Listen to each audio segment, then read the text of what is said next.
New Hampshire is aging, and our aging population is living longer. And if we don't make it possible for young families to come and live here, it's kind of a long-term suicide.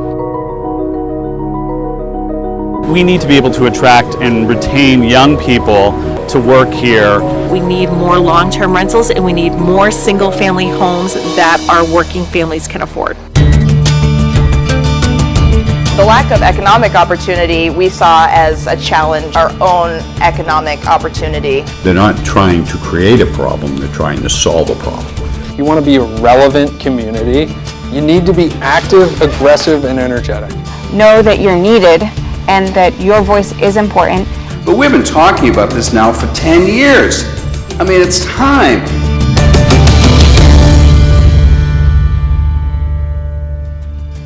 Major funding for the production of Communities and Consequences 2 has been provided by Dartmouth Hitchcock Health, New England Studios, LLC, with additional funding by... Welcome. New Hampshire regularly places near the top of national rankings as a desirable place to live, in part due to the varied environment and robust economy. Add to that a rugged independence and love of local democracy, and the Granite State is tough to beat for residents and tourists. But all is not well. Local decisions have contributed in part to dramatic demographic changes over the last 30 years. New Hampshire is now the second oldest state in the nation by median age. Why does it matter? Well, until the recent pandemic, New Hampshire was facing widespread worker shortages, a lack of available affordable housing, and declining school enrollments in most communities around the state. All of these issues threaten the economy and quality of life. So our team traveled around the state to meet just a few of the many people working to build more welcoming places for people of all ages. They are working to create more flexible, affordable housing and helping young people not just find a job, but build a life in New Hampshire. They are young leaders in their communities, running for local office, and they are bringing new energy and entrepreneurism to help revive struggling communities. It's not easy, there's plenty of resistance, but there's a common thread running through these stories. They've talked about these issues for years, but now they believe it's time for action. We start in the Upper Valley, in the northwestern part of the state, divided by the Connecticut River. The region has a reputation for close-knit, active communities, but also for collaborating regionally to address challenges and opportunities. One example is School District 70. It spans both New Hampshire and Vermont. Jasmine Johnson is a recent high school graduate of that school district and a native of the area. I've been in the area since I was born. I still live with my mom to this day. I recently graduated high school, so I applied to colleges. It was just too expensive. It wasn't worth the money to pursue the 4 years there. Now what? Jasmine is not alone among graduates in the area who wonder what's next and if the Upper Valley can be part of their future. This dilemma has contributed to a crippling shortage of workers, including those in healthcare. Sarah Currier is the Vice President for Workforce Strategy at Dartmouth Hitchcock Medical Center, the second largest employer in the state. She lives this daunting search for workers every day. I think a lot of people understand that it's difficult to find experienced, talented physicians because there may only, particularly in the specialties, be a small handful of people with that skill set across the country. But what they don't realize is this affects us in every part of our workforce. If I don't have enough housekeepers to clean a room or to turn an operating room over, I can't start that next surgery or I can't admit that next patient. We find ourselves every year turning patients away because we just can't get them into the hospital fast enough. Well, welcome to DART. My name is Steve Jamison. We have Danielle Town, who's one of our flight nurses. A few years ago, Dartmouth Hitchcock took action and created programs to educate and grow its own workforce, such as experiential days and the Workforce Readiness Institute. Far beyond simply promoting careers, Dartmouth-Hitchcock has to show a clear pathway for potential workers to make a life in the Upper Valley. We have 17 high school students here with us today from 4 different regional high schools, and they are participating in our very first experiential day of the year. At the end of the day, our goal really is to kind of spark an interest in a healthcare career and make them feel like they want to be a part of this. So these are programs where we take people who don't necessarily have any skills, we put them through a paid training program, and that paid training program is tied to college credit. They can then take that college credit and round it out to help themselves get a degree, oftentimes at no cost to them. My mom previously went through the program, as well as my oldest sister. They both went through this exact program. I applied to this program as a high school student, and through this program they're free college credits. You don't pay anything for them, and you actually even get paid to learn. Because I was able to save up so much money thanks to this 11-week program, I've started looking at places to live. Affordable housing is really important to us. People think about it in general terms. You want to be able to live and work in the same community. But for us, it's something that's very tangible. So because of that, we've really started to think about how do we take an active role in helping to find solutions to these housing challenges. Dartmouth-Hitchcock, as a member of the Vital Communities Corporate Council, partners with Twin Pines Housing, the largest developer of affordable housing in the Upper Valley. This workforce housing project on Tracy Street in Lebanon is an example of a true collaboration to get shovels in the ground and some housing built. Twin Pines Housing Director Andrew Winter explains. So here's a great example of a role that employers can play. I'm standing on the parking lot of Mascoma Bank. This parking lot didn't see a lot of activity on a regular basis. So I actually approached Mascoma Bank and said, let's do a project together. This is a great location for affordable housing. It's on a busy commercial, in a busy commercial area, but it's also right across from public transportation. From here, you can hop on a bus and get to any of the major employers in the region. And for that reason, I thought it would be a great place to do housing. It wasn't for sale. And I was able to convince Mascoma, and they worked with us. They're providing construction financing, permanent financing, as well as investing in the project behind me in a way that allowed us to do it. We help them work through some of the different funding sources. Creating the capital stack for a project like that takes a lot of creativity, tapping into a lot of different state and federal resources. We use the term affordable housing, workforce housing. The reality is that many of the people who live here at a level equal to the larger community will have jobs. They'll be working at restaurants, they'll be working at convenience stores, they'll be working in retail, and we need them, and we need housing like this for them. Members of the community gathered to celebrate the opening of Tracy Street, a 29-unit project of 1- and 2-bedroom affordable rentals. Given how slow the process can be, people want to celebrate when projects are built and ready to be occupied. Twin Pines does an outsized role in this region, creating the housing, which is, I think, a sign of actually in some ways how the market forces have failed us when an organization like Twin Pines is stepping up to do most of the work.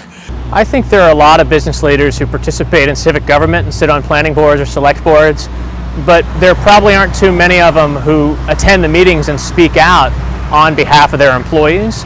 And I think it's gotten support from the housing advocates, but it's also not necessarily been well received by those who may not want additional housing. And that's a fact, is that not everybody wants the communities to change or have more people there. That clarion call for more action on housing and workforce went out during the Fall Upper Valley Business Leaders Housing Breakfast. Senior planner Kevin Geiger issued a direct challenge to business leaders. If 2 of these tables would show up at a select board meeting and support a zoning change, we can get those zoning changes passed. It's a lot about people showing up, trust me.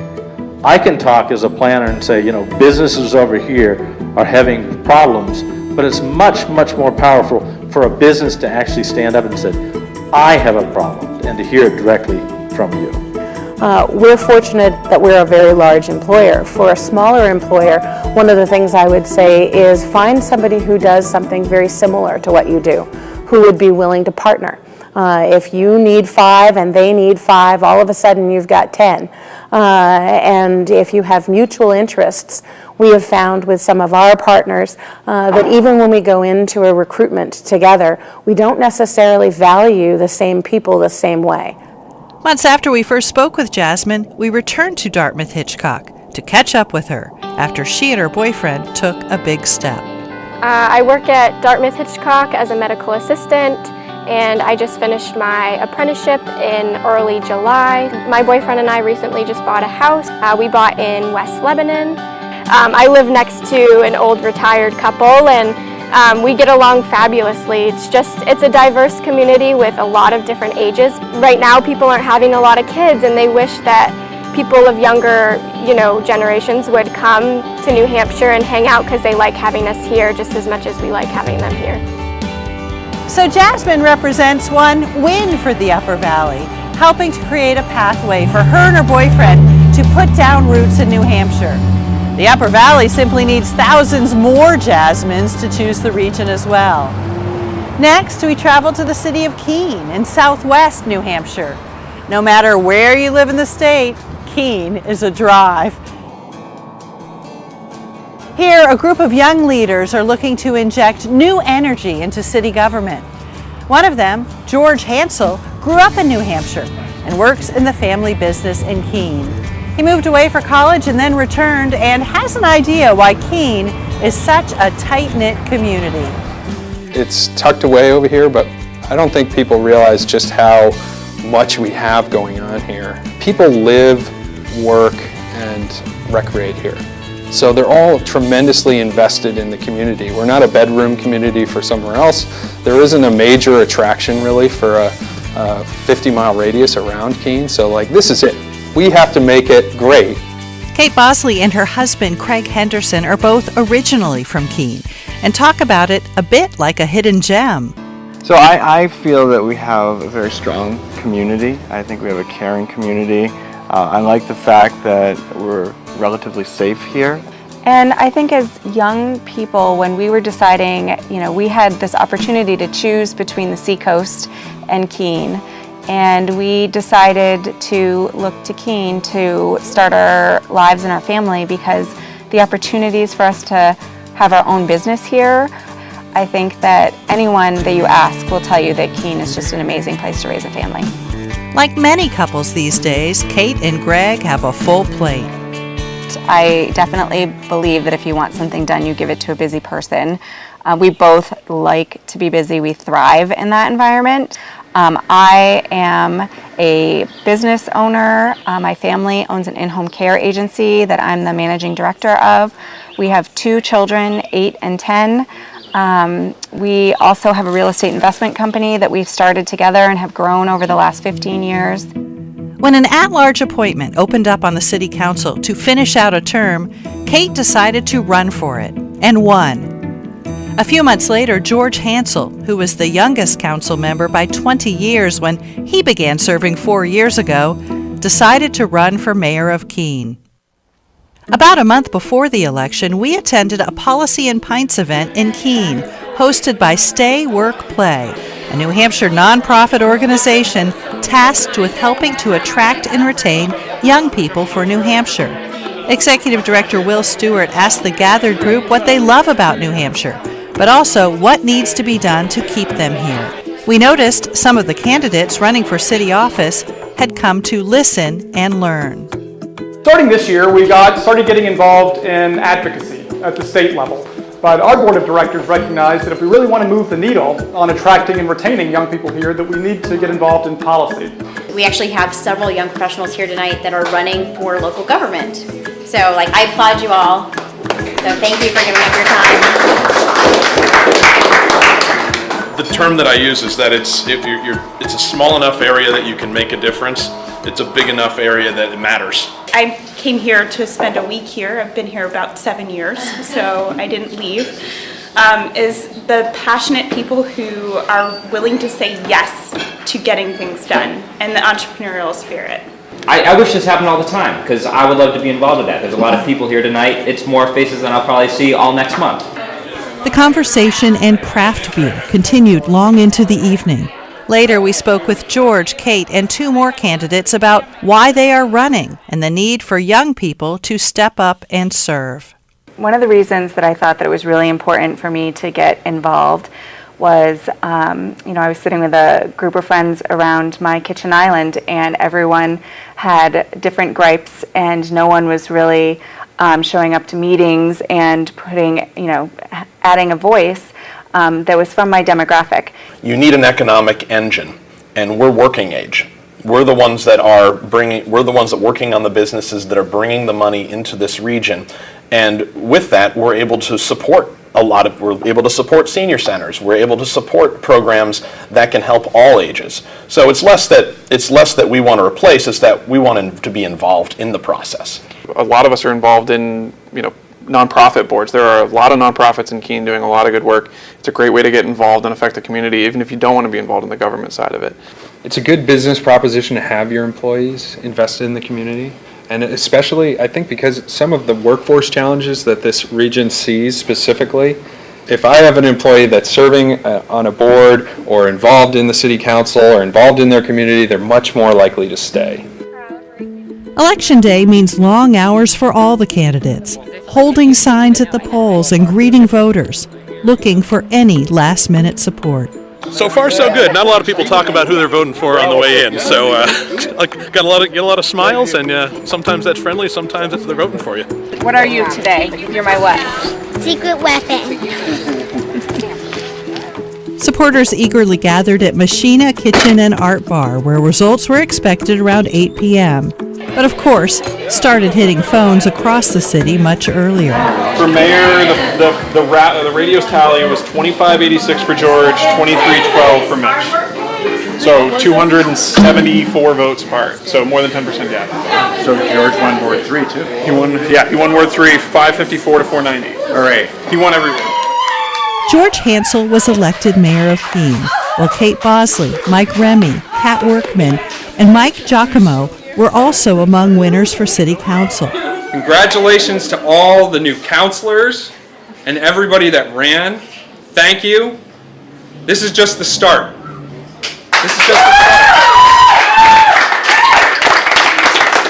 So we have lots of women that won tonight, which is so exciting. I think that in my short experience, this is the most women that I've seen that are going to be serving on council, which is very exciting. I think Keene's ready for some change, younger voters, younger candidates, younger city councilors, and want to see that momentum continue forward. The new council was sworn in on New Year's Day and immediately began to focus on what the goals would be for the new council until a pandemic hit the nation. We had about 3 months from January 1st to March 15th before our entire focus changed. I was really nervous and terrified when the pandemic came out, and the scale and scope of the pandemic. I was very nervous that people were just going to clam up. The economy was going to stop. As mayor, I really tried to get the message out there that we need to lean into this recovery. Then there was a lot of information coming from the state that needed to get communicated to people. I did a daily town hall, daily video virtual town hall, streamed live on Facebook. And on top of that, I have a radio show every Saturday. So that's a call-in show. If you have a question for the mayor, there's no excuse. You can get in touch with me really anytime. I think that there could be a lot of people wanting to find communities like ours that are maybe a little bit more isolated and not thriving metropolitan cities, but are still cities, still have access to higher education and a thriving community, but create a little bit of a safety zone for them, and they can still do their work here remotely. But we have to have infrastructure for that. So Keene needs its own stimulus plan, and it really involves 3 major projects. One is the business hub with Keene State College, which involves investment from companies linking up companies and manufacturers with the college and developing a workforce there and creating a hub for that interaction. The second one is an arts and culture corridor, which is a $30 million project right in the heart of downtown Keene. We have a ton of artists in the area, great storied history there. This will give it a home. The third is our downtown revitalization project. It served us very well, but it's time to give a little facelift and refresher to downtown. And in order to attract people, you need 1, jobs for them to be in, and 2, houses for them to live in. And so what we're working on right now is a housing revitalization project that will just take a block by block, fix up some of this older housing stock we have in Keene. That the houses have great bones, but they haven't been reinvested in as they should be. And they need to be fixed up to modern standards so that people really want to live there.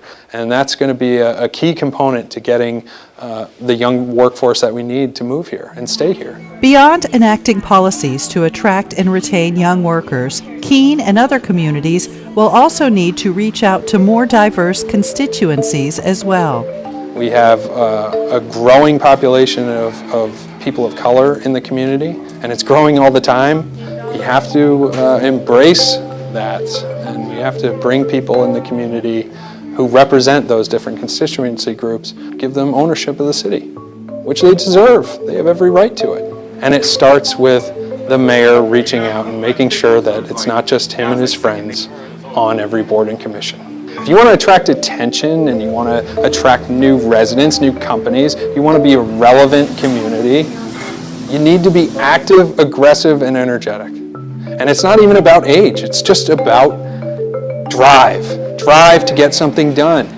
And we have people that are stepping up to really lead and get it done.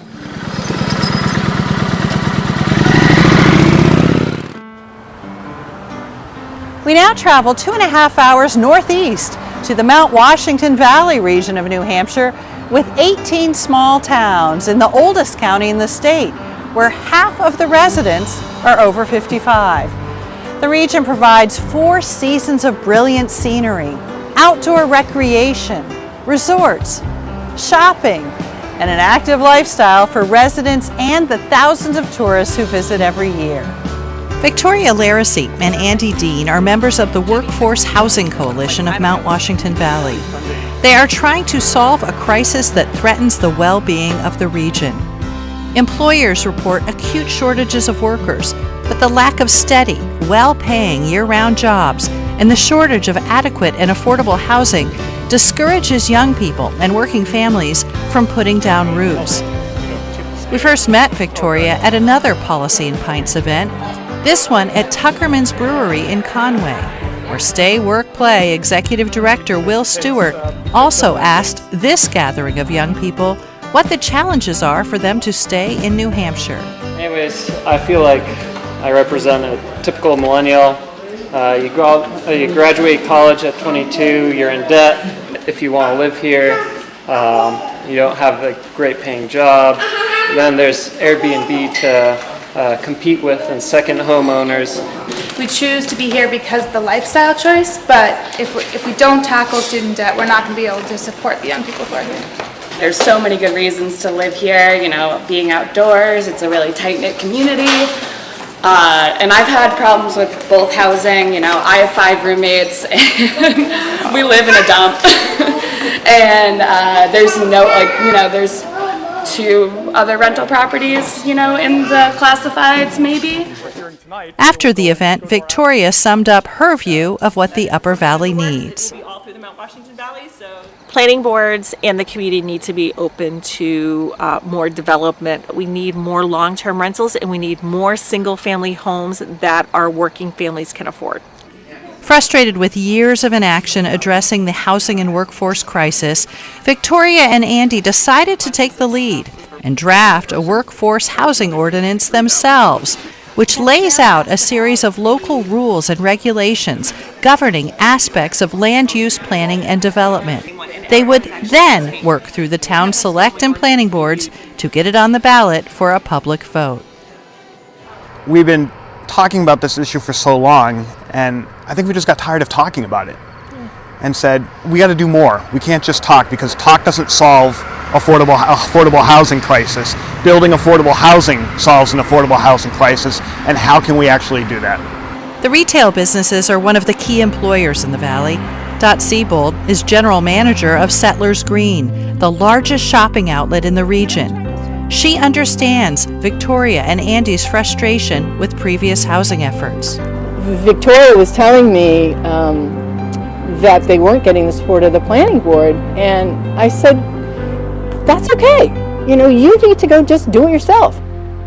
Once a draft was written, they began presenting to the Conway Select and Planning Boards, answering questions towards building support and getting it on the ballot, being sure to note a key provision for maintaining affordability in the region. In order to keep these units affordable, there's a deed restriction that's put on the property. And for 20 years, there would be a restriction that these units cannot be used for Airbnb, VRBO, short-term rental, that they have to be sold to a buyer that's qualified. An eligible buyer is someone that meets the affordability threshold, it doesn't exceed it. And for renters, it would mean that their income is of a certain level where they would qualify as an affordable renter. I think we as a town need to look at the housing as best way we can, and I understand the concerns David has, and there's a lot of sites in this village or in this valley that are not suitable for multifamily housing, but I can come up with probably 20 sites that within North Conway Village and in Conway Village could be turned around and retrofitted into residential housing and affordable housing. To me, it's the first time in a lot of years that I've sat on the boards that we're actually being proactive about housing. It's a shame and a little bit that we didn't do this maybe 10 or 15 years ago and sort of beat the curb. One member of the planning board is skeptical that the ordinance is really feasible. Increased density and the affordability factor would create some adverse situations requiring increase social services and increases in school services. So my question is simply, who's going to pay for that?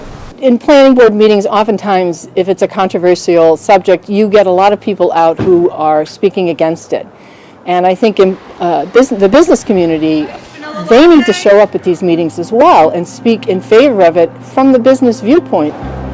From meeting to meeting, Victoria and Andy's team of volunteers incorporate feedback from multiple presentations into their draft ordinance. What we often miss is that much of the groundwork for affecting change in communities is done by citizen volunteers in small working groups like this one in the back of a coffee shop. They are deciding whether or not they are going to put our warrant article that they've been presented with up for public discussion. At that public discussion meeting, they will decide whether or not it goes on the ballot. The first planning board meeting of the new year presents the final hurdle to see if the board will endorse their petition ordinance to be on the ballot.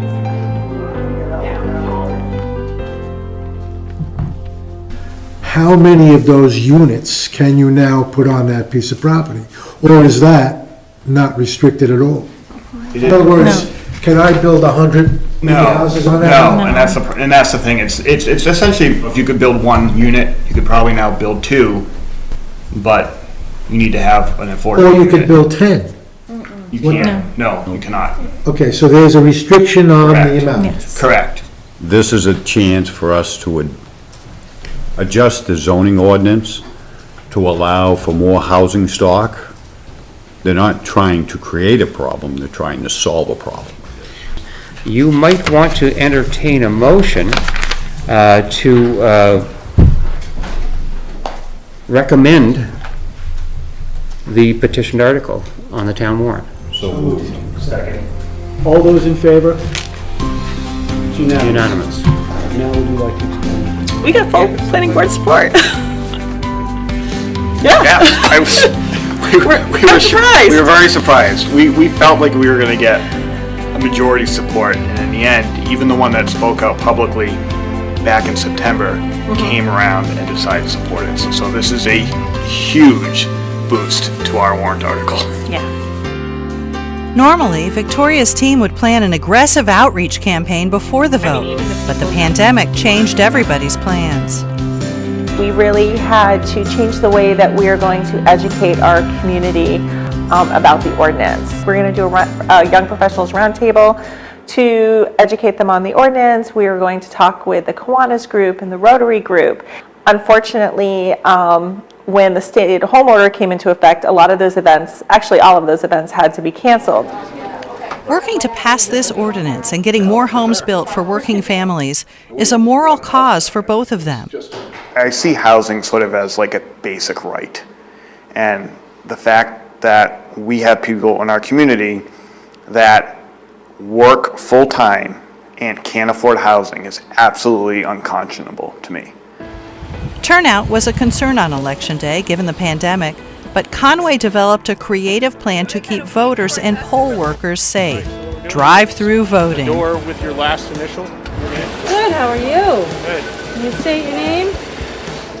After the tally, the housing ordinance passed by a wide margin, an historic first for Conway. But it was also clear there was so much more to do. It's sort of like now that you've done the work, you sort of have to market the work that you did, right? And that's really the big thing. So to go out there and now tell people, hey, this happened, like we got this done. So you can publish it to builders and put it in trade journals and say, hey, you know, maybe come back and take another look at Conway because this is what we've done now. You can also, I think it sort of encourages other communities to say, hey, if they were able to do it, why can't we do that here? Because they've done something that's going to attract more development and more people to stay in their community. And we want to be competitive with them. That's what this ordinance is doing. Somebody might be more inclined to invest in long-term housing stock market, and now we can look at a site and say, okay, maybe I can make this work for all parties to be, because it's a little bit more cost affordable with less restrictions, but it's also meeting the code so we're not ruining the area. Young kids today have a whole different perspective on life than what we're used to, and it's refreshing to hear some of their input. We just had 2 new members voted onto the planning board, and they're from the younger generation. It'll be interesting and intriguing to see what they have to offer to the board. Conway may not have to wait long to have its first project since the passing of the ordinance.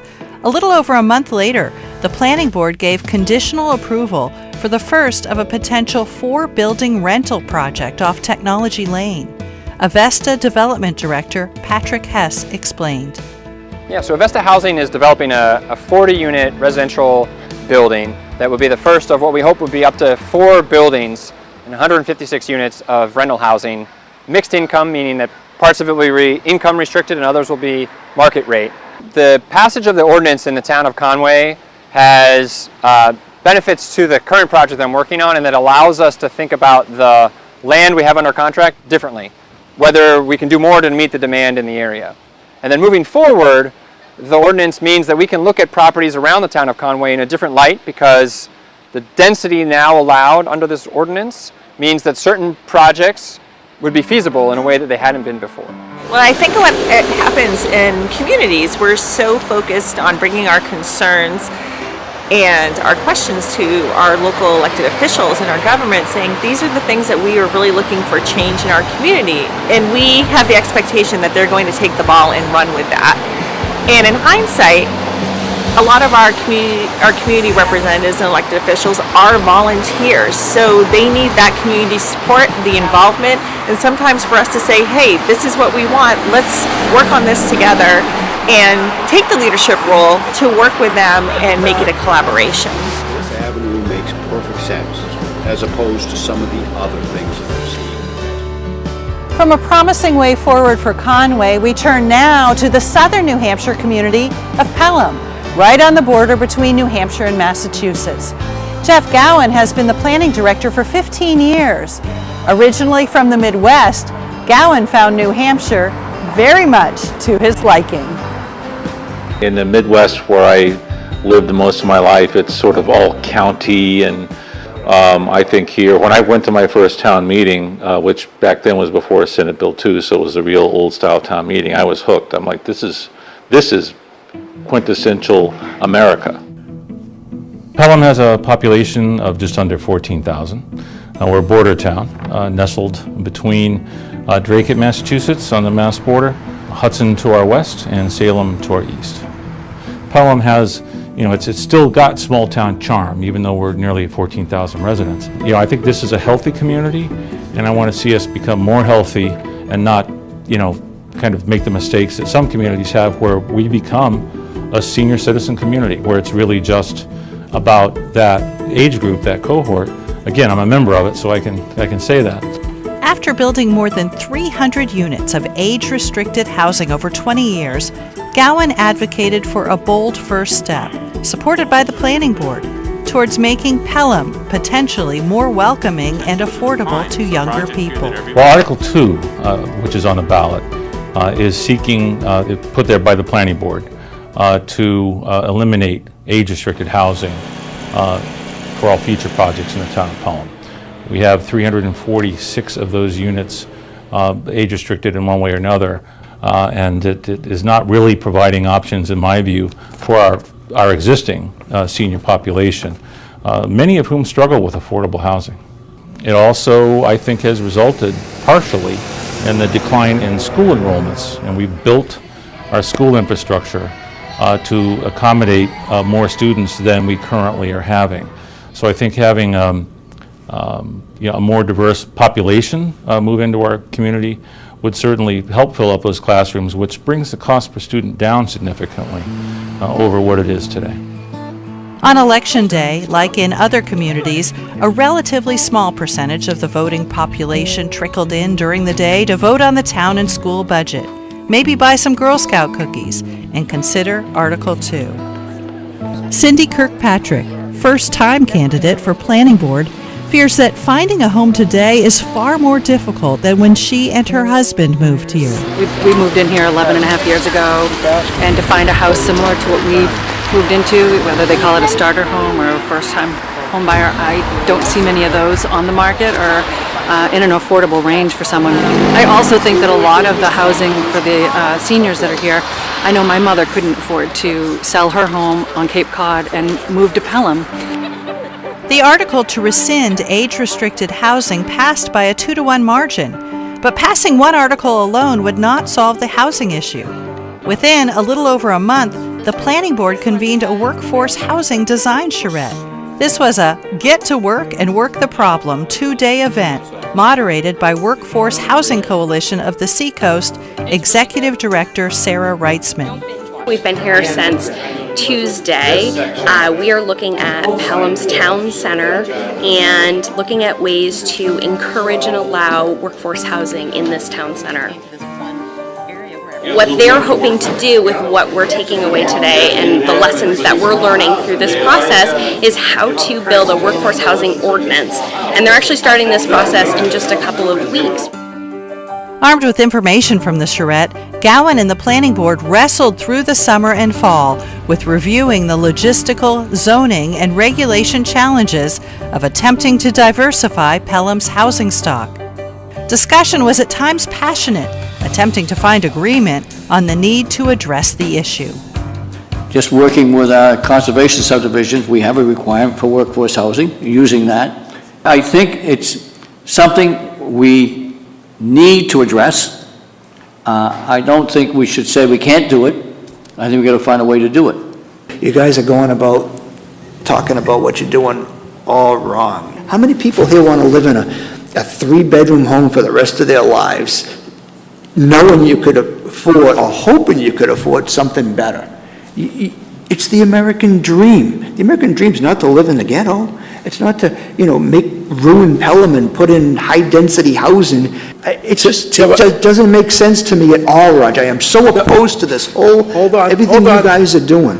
What we're creating right now on the national housing scene, we're creating dinosaurs. The next generation does not want 6,000 square feet in an elevator. They want to live in pocket neighborhoods. They want to raise their family and community. This is what the next generation wants and can afford, quite frankly. Fall brings old home days to Pelham, where families turn out to celebrate their town and traditions.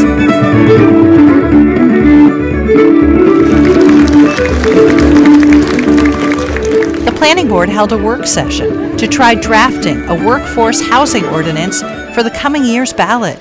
Despite some early momentum, more vocal resistance to change emerged, while guest speakers tried to explain the possibilities. The town has to drive the bus as far as affordable housing specifically. A developer is not going to come into town and say, oh, I want to do affordable housing. You might get one or two that might do that. And it takes a special breed and it takes a special company or individual, and there's some out there, a lot out there, and I'm working with a lot of them, that specifically have figured out the formula in order to do that.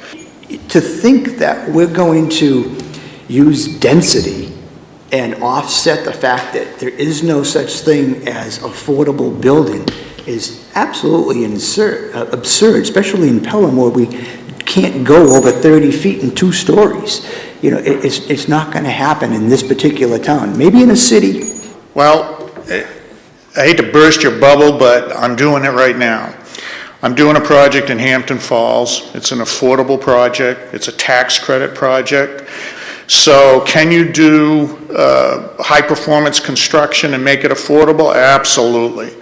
We've said this before as residents in this town, and I'll state for myself, I don't want to see Pelham turn into Dracut. Dracut is stacked with house after house after house in high density and lower valued homes. You know, we really like the feel of our rural town.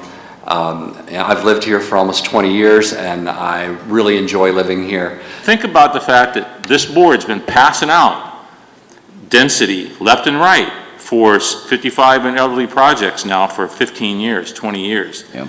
They are dense as hell. People don't like the way they look, except the people that love them and buy into them. I absolutely know that if you treated that not as age restricted, with a similar sort of density, better landscaping, more creative in the way it's designed, so that it's not just a row of houses running down a road, there will be people interested, young families, who can't afford any other options, because that's the starter home of today. But my goodness, when you're looking at how much for a 2-bedroom apartment, $1,700? 1 bedroom. 1 bedroom. $1,500. I think there is a need for some apartments. And it doesn't have to be block after block, and it doesn't mean we're going to turn it into Revere or Lynn, where I'm from, or even Dracut. But we certainly ought to be providing more housing for those in our community or people we want in our community to live. And I think that's where we need to go. But we've been talking about this now for 10 years. I mean, it's time to make some adjustments and realize we've basically redrawn the demographic map of Pelham over the last 8 years into a graying population by encouraging senior and elderly housing. It's time now for us to put our thumb on the scale and say we need to encourage younger people to come into town. Realizing that a new workforce housing ordinance might have to wait another year, Gowan, along with Planning Board Chair Roger Mountblue and developer Mike Castagna, drove to Hampton Falls to look at Castagna's affordable housing project that, with modifications, could potentially work in Pelham. Yeah, we're at the Meadows in Hampton Falls. The design it's not obtrusive. It's scalable. It fits here, you know, and it fits in a rural character. It's not out of place. It's a pleasant place to be. Yeah, being informed is important, you know, and we'll do other visitations at other sites, and we gathered a lot of information that we're going to digest today, and then we'll share with the board members. Being able to show the general public what these projects can look like, because it's very hard for people to visualize. They hear density, they picture some pretty terrible stuff in their minds, and it can work. This March election day, there was a shakeup on the planning board, electing members less interested in residential development. Would you like to buy some Girl Scout cookies? And Tim Doherty replaced Roger Mountblue as planning board chair. Representative Nunez has his thoughts on what prompted the changes. Because the people that live here want our town to stay a rural town. And the more that you develop a town, and the more that you increase stacked housing, and the more that you increase smaller lots and smaller houses for less money, the more of a big city feel you get in your small rural town. We absolutely turn into a suburb, and the people that live here don't want to be a suburb of anything. They want it to stay a small rural town. One example, things that are confusing, is the term workforce housing. That ought to be changed, the way it's described. More affordable housing for all ages is really, now that's a bit of a mouthful. It's something everyone understands what is meant. I know that there's an opinion out there, many have, that, well, if you can't afford a $500,000 house, then go someplace else. Well, I get it, and I understand that perception and that opinion. And if we don't make it possible for young families to come and live here, it's a long-term suicide, because our community will not do well in the long term if we don't have young people welcomed and part of our community. Finally, we travel to the truly rural community of Bradford, New Hampshire, off Route 89 past Concord. It's a small community at the gateway of the Lake Sunapee region that from first impression looks like its time has passed. Hannah Flanders grew up in the area. Builder Mike Bauer moved here in college, and both remember a different Bradford.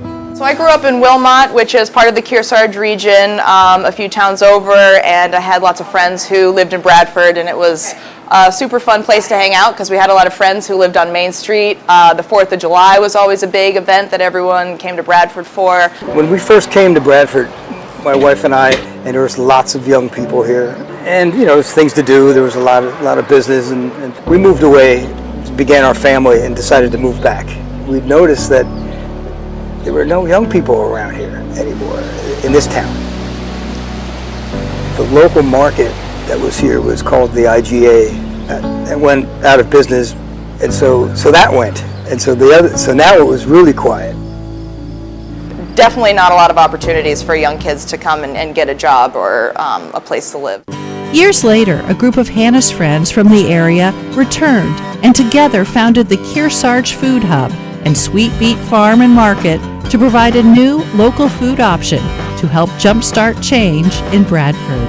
The Kearsarge Food Hub is designed to help create the infrastructure to distribute local food here in our community, but more than that, we're trying to build relationships within the community, create space for people to come together, share ideas, share food, and just strengthen our community spirit, from the ground up and through the food that we eat here at home.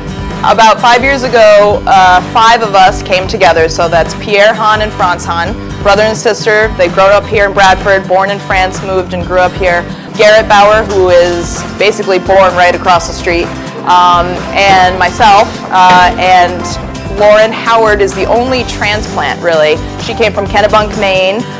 She met Franz in college up in McGill, and we kind of reeled her in.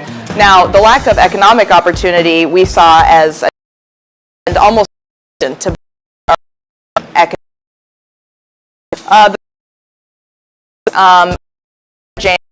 for to move in a rural area for more economic and community opportunities. They have been incredibly generous with us see to life, and that partner Garrett Bauer's dad, one of our co-founders, and they bought this old building here in town, this 10,000 square foot old inn. It had been abandoned for 10, 15 years.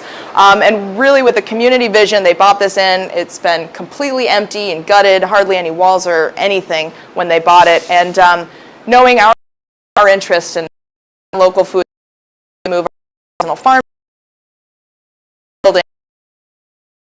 They have to have a longer term vision of something good happening for the community, and that have to be sacrifice short-term gains.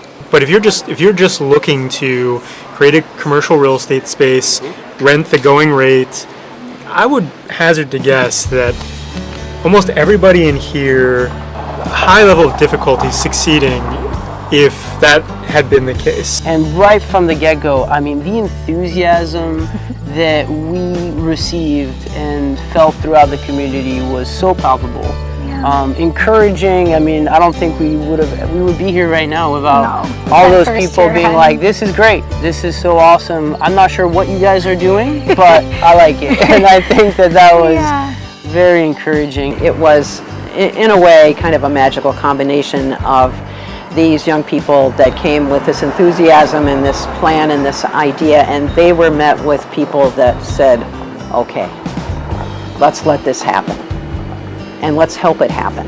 I think it was this this intergenerational connection that we have. I mean, from the minute we started, Kathleen, who's been like our hub mother, she's been she was working on trying to get a co-op here 30 plus years ago. She kind of came in and helped us formulate ideas and tactics to kind of move forward. The word I think about when I think about what's happening here is insourcing. One job at a time, they're looking at what the community needs, and they're finding somebody to develop those skills to meet the needs. And so now we've insourced the job here in Bradford of a baker, and we've insourced the job of a store owner, and we've insourced the job of farming, and we've insourced the job of helping the community serve itself. It allows young people to become producers of goods without having to wait for maybe somebody's going to walk by and buy this product. We've already talked to the community already needs this product, and we're now just fulfilling that. In addition to the market, the Old Bradford Inn houses a cafe, yoga studio, and healthcare recycling business co-owned by Hannah's husband, John. Bradford is beginning to tackle the housing challenge as part of the 2020 master plan to maintain momentum. There is a big need and opportunity for housing to keep up with all the people that want to move to town. There's a lot of energy going on here, and a lot of people are like, yeah, I want to move to Bradford, but the housing is definitely one of the main lacking points there. Hannah knows they need to be part of finding these solutions. Yeah, definitely. We've been very proactive to become a part of the community development and some of those not so exciting realms like the planning board. On the planning board, they were talking about the master plan that happens every 5 years or so, and just having ourselves as part of that conversation means not only are we interested in the outcome, but we're creating the outcome. Part of what I'm interested in doing is making this small community be able to support itself with its own market and its own businesses, and provide and get some jobs for younger people here, you know. I mean, I'm hoping that we can and we will be offering real tangible jobs in the near future through our organization. I also hope that we can serve as an example of what people can do in a rural area. I think there are so many good reasons to leave New Hampshire and go explore other areas depending on what you want to do, but I hope that that's a choice and that it doesn't come down to a need, and that if people do want to stay and be part of this community or any rural community, that there are ways to make it work and to make a sustainable, viable lifestyle.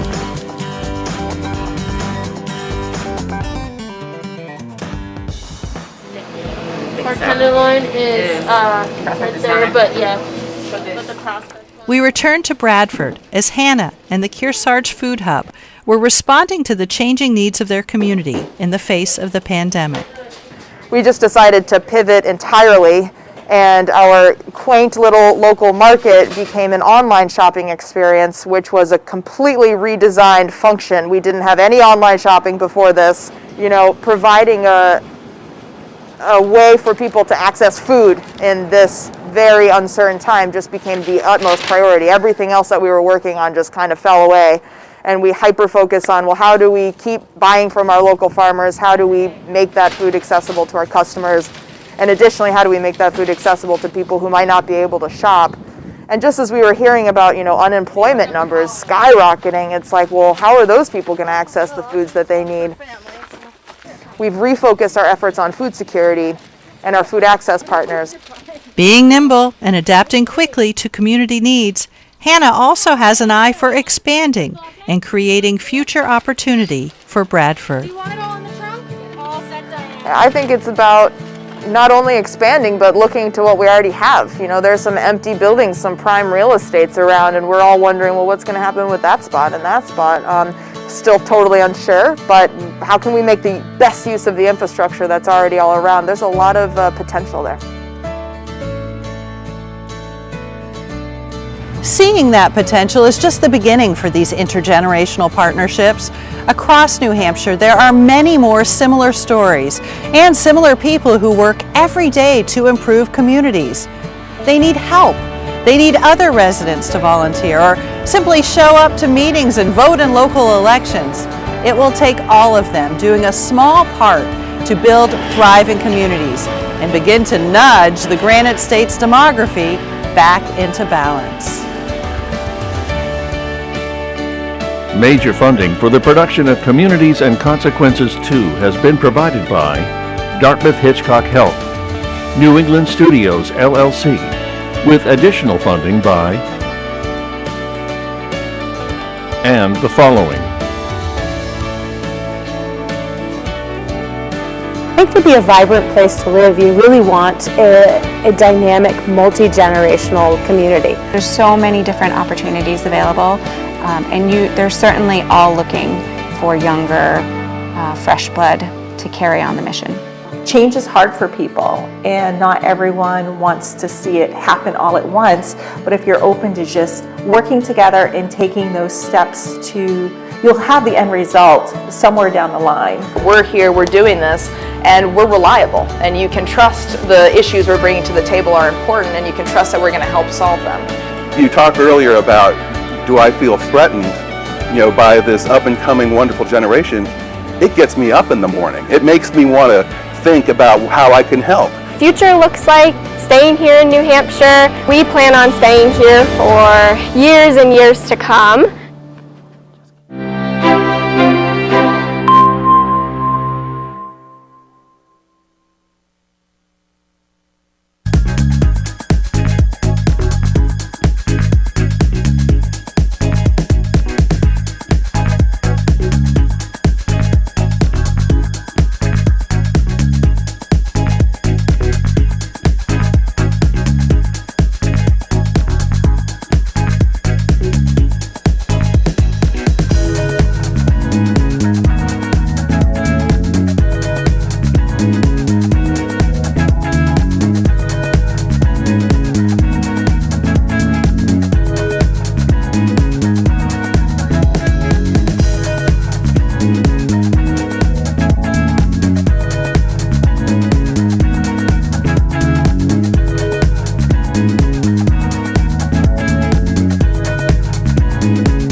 Committee meeting of February 22nd. We are meeting virtually tonight. The meeting broadcast PTV YouTube channel and will be available on the town's website after the meeting. If you wish to contact the Forestry Committee with questions or comments after the meeting, please use the contact form on the Forestry Committee's webpage. First on the agenda tonight is our Town Forester, Eric Radloff. He is going to do a presentation of cut-to-length timber harvesting, a review of our invasive species plan, and a work schedule for 2021. But before we start, since we have folks who might be watching on YouTube or PTV or want to watch this afterwards on video, I wanted to ask Eric just kind of a general forestry question, kind of general information. So Eric, why do we do forest management? Why do we have a forest management plan? And why do we hire a licensed forester? Hi Deb, thanks for having me on. Yeah, I guess first things first, why do we do forest management? And I guess the quick, easy answer is forest management gives us the opportunity to be responsible managers of our forest land. And basically, what that allows us to do is to basically meet and manage our properties for a whole array of different goals and objectives. So when we look at forest management, it allows us to, one, manage our property for everything from recreation all the way up to kind of your traditional timber harvesting. It allows us to be responsible managers of those forested properties. So the next, why do we have a forest management plan? And a forest management plan is basically that baseline documentation. Anytime we look at a new property, or say it's an existing property, but we want to visit it for forest management, a forest management plan is recommended because that allows us to go out, survey the property. In many cases, allows us to do statistical sampling of the forest products that are out there, the wildlife habitat that's out there, and any sort of invasive plant or pest issues we might notice. So it's very important to have a forest management plan, because this plan is basically going to guide us for future management of the property itself. In many cases, these plans are good for 10, 20 years plus, depending on the amount of active management that we engage in on the properties. And then kind of finally, why do we hire a forester? Foresters such as myself and a licensed forester. I went to, the University of New Hampshire, basically received a 4-year degree, and then from there, my education was in forest management, and then from there, basically moved on to apprenticeship. So we're basically educated in the practice of forestry, and then we're also trained in the practice of forestry as well. So the reason we want to hire a licensed professional forester is because they can make the right, correct decisions on the forest management itself, with basically using the science that's in our back pocket as well as the practical on the ground management.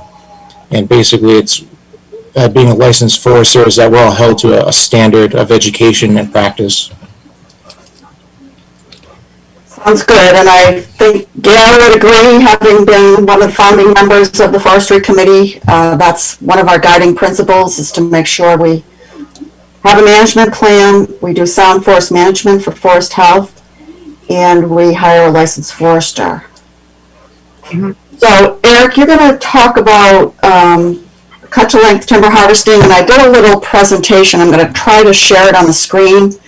So the pictures will come up while you're talking.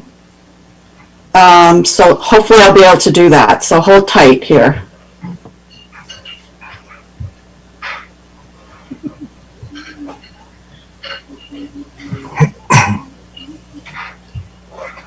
Okay. All right. Very good. Can you all see it okay? Yep. Good. So Eric, I'll let you take it over. It sounds good. Do I have control of the slides, or you just say it next? Yeah, you just say next and I'll head them on over here. All right, well, excellent. So the goal for tonight is to kind of talk about a harvesting system that's new but not so new. This system's been around for probably a few decades, 20, 30 years now, but it's kind of new to folks in this area, and it's a harvesting system that I've been personally utilizing for the better part of a decade.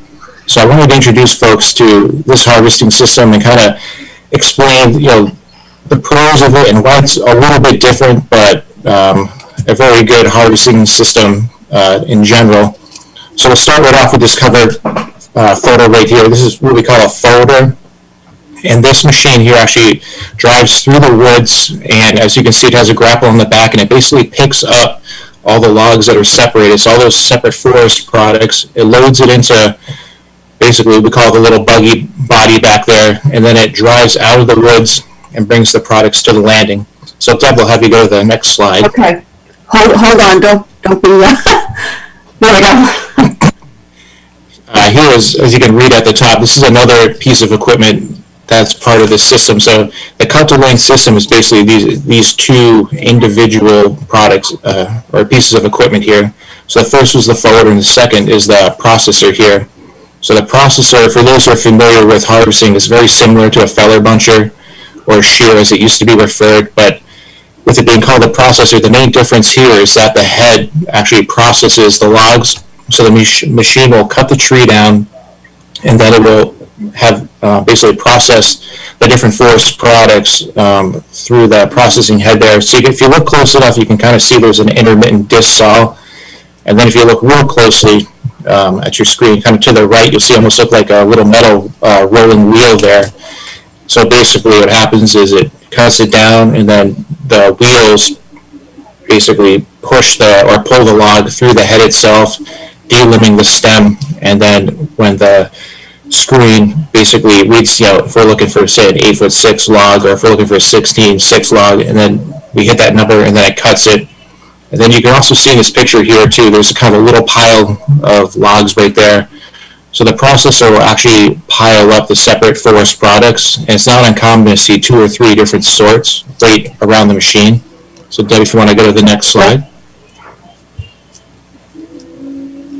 So here in this picture, you can kind of see, kind of the top talks about what I just mentioned, but you can see this is actually probably cutting maybe a 16-foot stick of white pine here. And then once it rolls out, the saw blade will come down, cut it, and it'll drop the product right in there. So very similar to basically the traditional shear or the feller buncher, is that it still has the controlled felling of the trees itself, which is very important for basically protecting the residual stand. And then it can also carry the tree back to its pile and then drop the forest products into the pile. Yeah, just kind of same thing. Note the neat pile of forest products ready for the folder to pick up. Next slide. Sorry. There we go. So here's a different type of processing head. This is a bar saw head. So that basically that intermittent saw head and the bar saw head are the two very typical types of processor heads that we see in the area. These are both fixed head processor heads, so that means they have good control, basically felling the tree and then kind of moving the tree to where they want it. And you can see here that the processor is basically measuring and cutting out saw logs here and then piling up for the folder to basically come through and then carry. So head to the next. This is in this picture here, we're basically showing the folder loaded up, heading out to the landing. And if you look closely, kind of at the bottom of the folder there, you'll see a lot of fine branches in the folder trail as well. So as the folder runs over, they're not on bare ground; they're actually running over branches and brush that's basically created from the limbing of the trees themselves. A lot of folder trails, the best way that I like to explain it is the processor is going to process the trees, they're going to put all the brush into the folder trail, and then they'll pile the forest products neatly on the side. And that's something that's very common in how we operate. And this is one of the most beneficial parts of this type of operation, is that we can concentrate the brush into the haul roads or the skid trails, however you want to label it. It basically allows us to stabilize soils and work in areas that are more sensitive to ground conditions. So we can hit the next slide. So here's another picture of a forwarder coming out into the landing. So same thing, kind of coming out of the haul road. You know, I didn't mention what's nice about forwarders is that we don't have that whole tree skidding, so we don't need to lay out basically like very long and kind of straight trails. These forwarders can actually kind of meander through the forested stand, and then we also can get away with a more narrow skid trail or a haul road. So those are two other benefits that are great with this type of harvesting system. So here the forwarder is coming out into the landing, and Deb, if you want to hit the next slide. You can see once he hits the landing, he's now separating out all the different forest products. So it looks like we have, you know, maybe some pine saw logs to your left as you look at the screen, maybe some hardwood logs to the right of the screen, and then behind the logs in the far back we have looks like maybe could be pulp or some type of cordwood back there. And what's nice about this system too is that we can have smaller landings.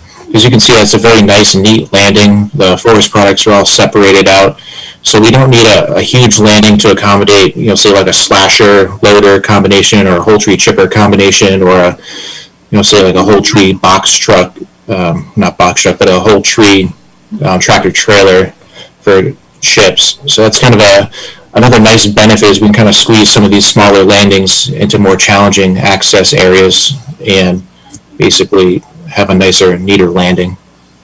We have another slide, Deb, or is that? I think that's the end of it, so I'll stop sharing. Yep, so I can just kind of chat a little bit more about it, but basically, kind of in this day and age, we're starting to see one of those traditional whole tree field chip markets that were very, very popular all through the 2000s. Kind of, we'll say, were very popular in this area, like 2004 up until basically about now. So with kind of the decline with the field chip markets, low grade, so basically kind of your pulps, your cordwood, and a lot of your tree tops that were traditionally sent through a whole tree chipper, a lot of those products now with the cut-to-length system, we can still move the roundwood, which is still going to be the, you know, the hardwood pulp and the softwood pulp. But basically those tree tops, we can now have them processed, put them back into the skid trail or haul road, and then kind of run those over, which is actually a very good top, which is very desirable for basically for nutrient cycling as well. So something that was made, you know, traditionally been pulled out of the woods and kind of had drawn a lot of controversy on itself for pulling a lot of those nutrients out. With these harvesting systems, we're actually able to put them back into the woods and do a lot more nutrient cycling as well. So it's just, and it's also, it gives us the opportunity to still have higher production harvesting systems as well. Because, I mean, we can go back to the original ways of doing it, chainsaw and skidder, which we still, you know, we do a lot of that style harvesting still. But these cut-to-length systems allow us to move a lot of the kind of the smaller forest products, those smaller hardwood pulps, the smaller softwood pulps, and those smaller saw logs in general, stuff that is more challenging for a chainsaw and skidder operator to, you know, harvest. All right. Anybody have any questions?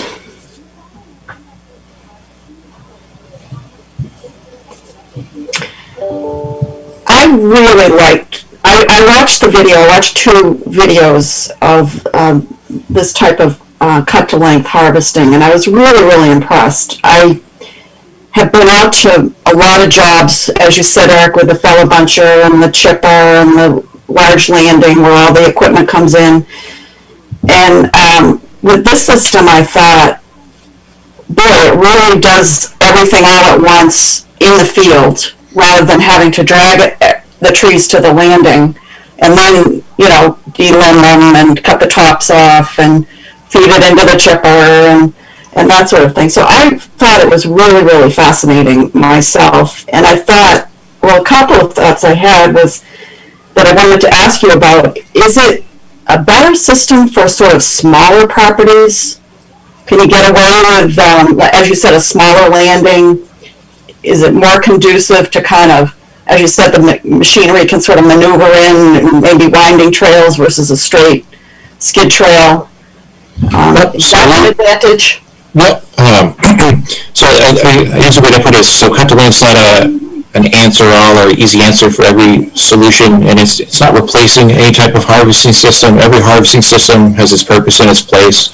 But yeah, we generally like to use cut-to-length systems when we have a high component, say low-grade material, so a lot of pulp material, that cord right in the hardwood pulp, softwood pulp, etc.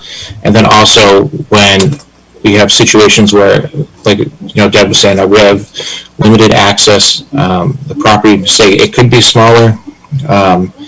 The size of the property is not a huge issue, but usually we really look to these types of systems when it's sensitive soils, sensitive ground conditions, and then also kind of limited access for landing areas. Because a lot of issues as farmers that we're constantly dealing with is that harvesting systems 20 years ago, or just the industry 20 years ago, utilized a lot smaller trucks and there's a lot smaller harvesting equipment.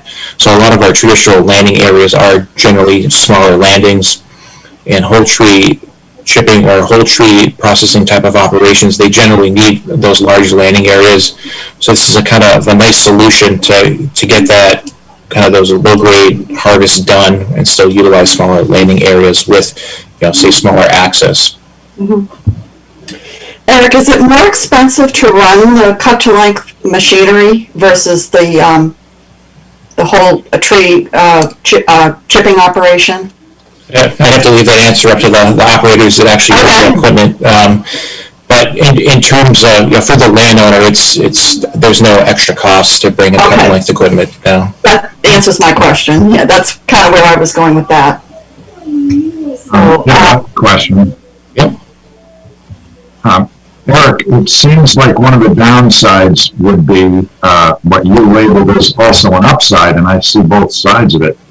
You leave more of the treetops and the limbs and everything in the forest, but I imagine the operation isn't quite as quote-unquote clean when you're done, right? Those little tree operations, when you get out of there isn't a lot of slash, and there isn't a lot of nutrient left over, but there isn't a lot of slash. So we'd have to be ready probably for, the hikers that go in the month after are going to not see the cleanest operation.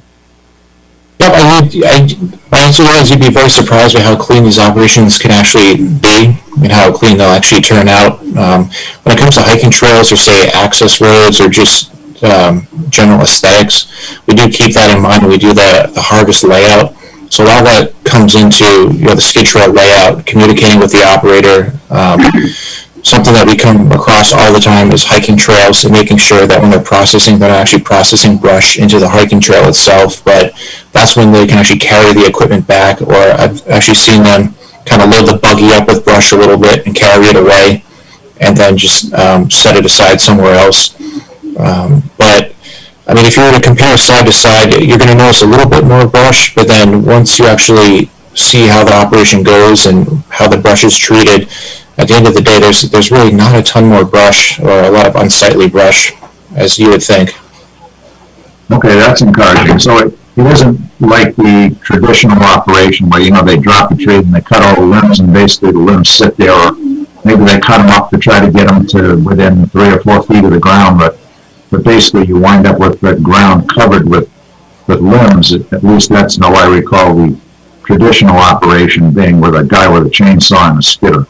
Yep, yeah, with the cut-to-length equipment, it's that concentrated brush that's in the trail, and it's one of those situations where you don't want to be hiking on the Florida trail or the Hall trail post-harvest, because it would be challenging no matter what.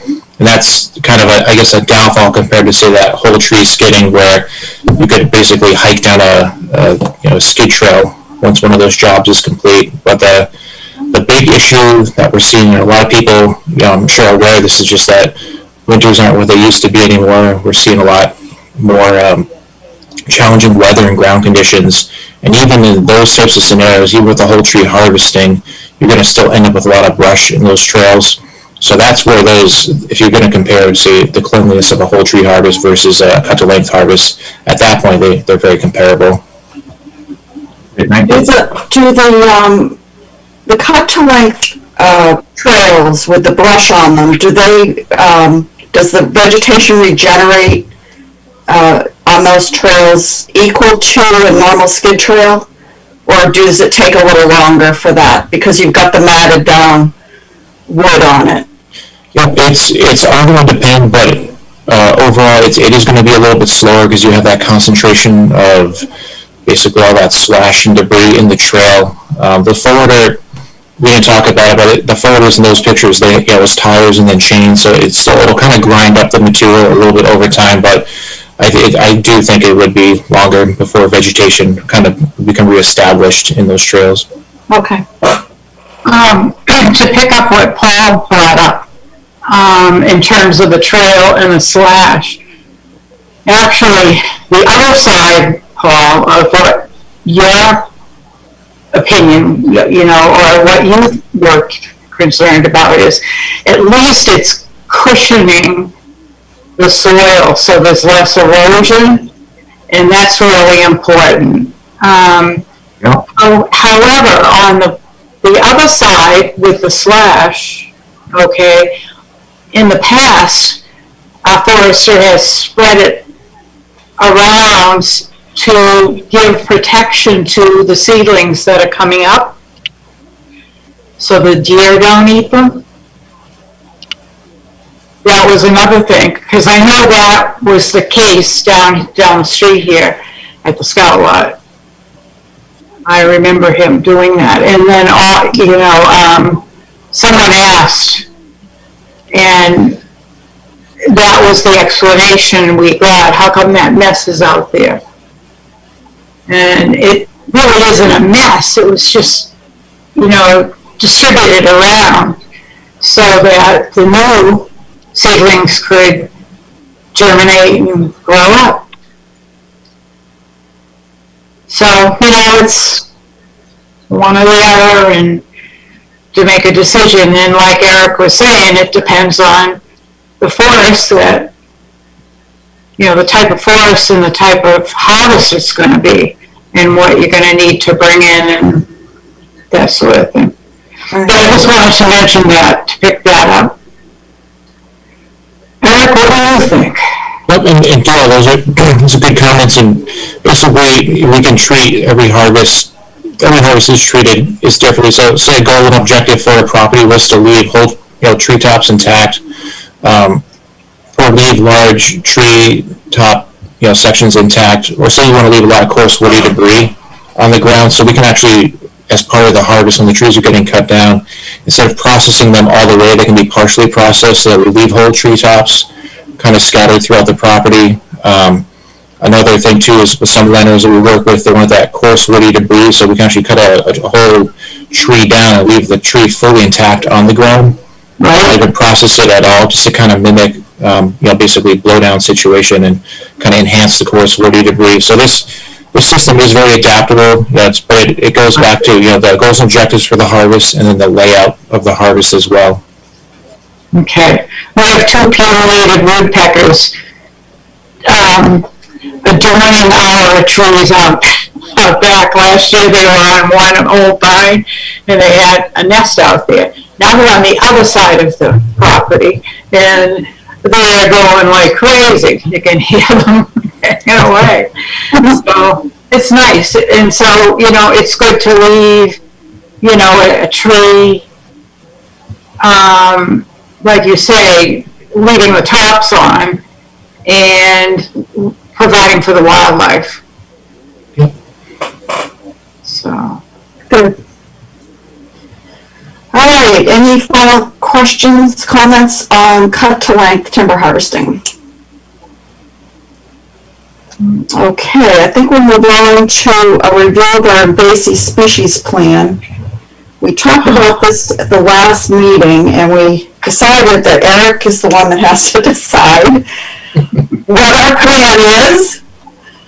So, Eric, I sent you a list. I went through all of our management plans and looked to see if there were comments about invasive species, and about half of them said nothing found, and about the other half said, yes, there is stuff here. So, in prior years, it's sort of been, as it comes up. We haven't had really an annual plan, so we want your recommendations on how to begin to address this every year, some small portion of what we have to do each year. And oftentimes we discover that there are endangered species because someone's mucking around and we have to go down and take a look. And we had an example of that years ago with clammy azaleas, believe it or not. So, you know, the fellow thought, you know, we didn't need them, you know, and then when we came down and educated him somewhat, and then he went, ooh, so how to mitigate that, you know? So I'd rather have you know, some direction and have some knowledge and try to educate the populace, you know.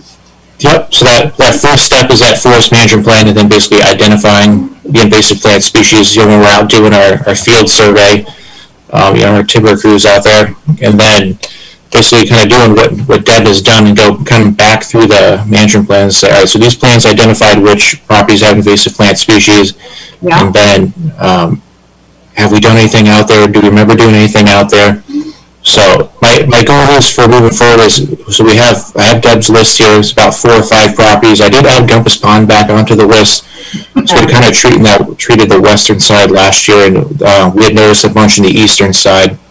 So basically we had a couple different options. We can review all these properties in the springtime once the growing season starts, so we can, you know, fully identify our invasive plant species, or we can just kind of pick a property or two each year. We'll visit it in the spring, we'll make an assessment, and then we can do a treatment that year. And then we'll just keep track of our treatments, because it's always key to do a follow-up, you know, 2 years later, 3 years later, to make sure that the work that we had done is basically, you know, creating some sort of control out there. And that's kind of something that we had done with Woven Park there, is we had done that treatment. We were out there a couple years later and said, hey, it looks like we should do something else out here based on the population again. And then now we did another treatment, and we should be good for another couple of years to kind of, you know, maintain a level of control. Because we'll never fully eradicate the invasive plant species, but more so it's just a control, because we want to get enough control we can get those native species to kind of get a leg up and outcompete those invasive species.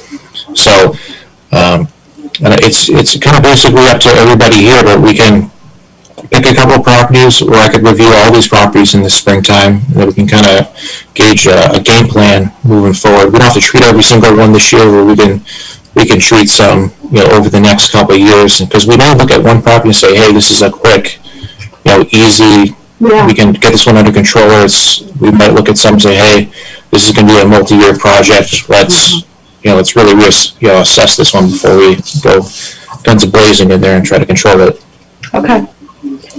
Anybody have any thoughts about the best course of action then? It sounds to me like what's been done in the past may have been done rather haphazardly. We don't seem to know when the last inspection was on any given property.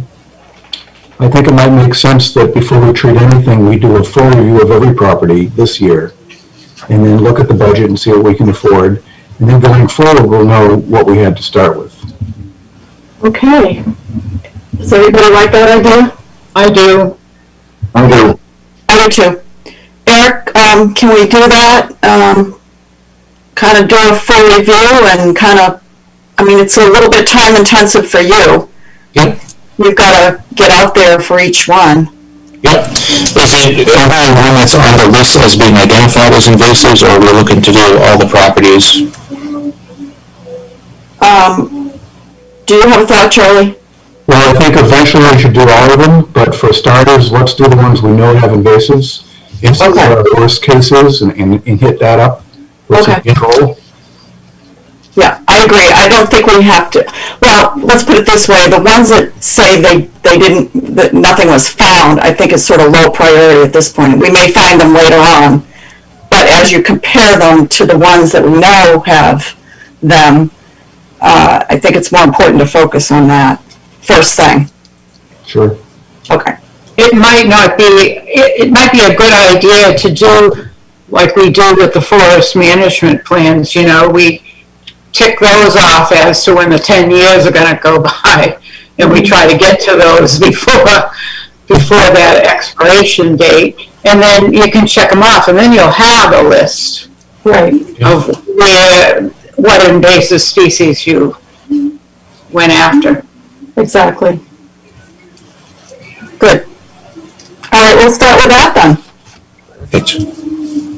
Sounds good. All right, and then next up is our work schedule for 2021. We talked about some potential harvesting. I kind of wanted to go over that again and make sure we're all on the same page. So the management plans, I think we have Calitri and Moose Pond on tap for this year. The question is, do we want to do a timber harvest after the plan is done?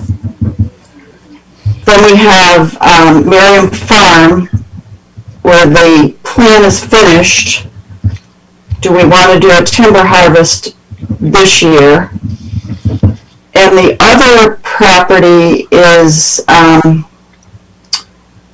Cutter Merriam, which Eric has said we could do a portion of that property on the Merriam side. As you're looking, as you're sitting on Sherburne Road, you're kind of on the Merriam side. And the plan is done for that. It's an old plan, but the plan is done. So maybe you could guide us, Eric, a little bit on what your thoughts are on that. And then maybe I'm missing some too. I can't remember off the top of my head. Will we also discuss the Spalding Hill? Spalding Hill, we need a management plan. And that's the one that has the access issues. Oh, that's right, yeah. So I think we may want to table that, or we can decide as a committee. I think there might be some issues with that one, but I don't know if we want to. We've got 3, but we could definitely move forward on. That one has some issues. We may want to table that until 2022. So I need guidance on that, what you guys want to do. But that was my call. Because you're counting Moose Pond and Calitri as separate. So Calitri, Moose Pond, Merriam Farm, and Cutter Merriam. Oh, Cutter Merriam's there, okay. I guess I'd like to ask Eric. We've got the management plan for Merriam Farm, and we have not gone in and put in the trails of the parking area. I wonder if there would be any possibility for doing that harvest soon, so that we don't go in there and put in the trails, and then 6 months after we put in the trails, we do a harvest, and now you got to go in and clean up all the trails. If we're that close to having to being ready to do the forest management, to do the harvest, wouldn't we be able to just get that done and then open it to the public? Yeah, logistically, it makes the most sense to go in there, do the timber harvest, and then follow up with your trail work, because it's going to be hard to avoid the trails in there. There's nothing worse than a lot of hard work and effort going into building a beautiful trail system, and then we have to harvest around it, and it complicates things a lot more. And especially in a situation where we can actually turn some old skid trails into possible future trails, and utilize, say, a landing area as a future parking area. So we could actually, use a lot of the harvesting to kind of do some of that prep work. Yeah, in this case, I don't think we'll be able to use the harvest, the landing as the parking area, because we want to do the landing off Moon Shadow, and we'd like to do the parking area off of Mammoth, and there's no access from Mammoth to cross Gumpers Brook. Remember that little brook with the tiny bridge? You probably wouldn't want to be pulling lumber out that way. So that may not work, but I agree with you about the skidder trails. In fact, appropriately placed skidder trails could, by design, become the hiking trails. And so that brings up the question, how quickly could it be done? Because we've been holding off on this for a while. I shouldn't say holding off. We've been working on it for a while. We're pretty darn close to being able to pull the trigger on putting in the parking lot and putting in the trails. What do you think the time frame would be if we were to do Merriam Farm? We could shoot for a summertime harvest, and that's basically a June to August harvesting time frame. We do have to confer with Natural Heritage and just double check. I believe there was something about some vegetation that was unique to the area, so we do need to double check so that we don't impact that vegetation if in fact it is there.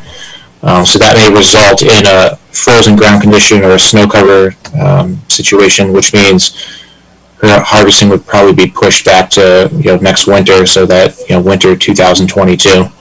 Ouch. Yeah, is that the meadow garlic we're talking about? Well, yeah, there's some wetland species that are rare, but those, of course, we're not going to be going into the wetlands. The one that they tagged was a meadow species, and we already know we've got to go out there in the spring. I think I read that they start blooming mid-May and go into the spring, that time frame, May to June. So we've got to get out there and see if they're there. So maybe we can plan to move forward in the June to August time frame, subject to figuring out if that plant is out there. I mean, if we get right out there in May and check, then we'll know. But I'm not picturing it being, vast quantities. I don't know, maybe I'm wrong. I just figure there might be maybe a section. I know what the plant looks like, and I remember walking that field several times, and not that I was looking for this plant, but I don't remember seeing it. Not that I would particularly, like I said, I wasn't looking for it, but on the other hand, if I saw like a whole swath of it, it might have caught my eye. So I don't want to say it's not out there, but I'm going to bet it's not a huge, if it is out there, it's not a huge, couple acres of it. Yeah, I guess my preference, if we could do it, would be to go quickly, and as Deb said, only in the unlikely event that we find a lot of this would we stop. Which would probably mean, you want to put it out to bid as soon as you could, because I know we give people a year to do it.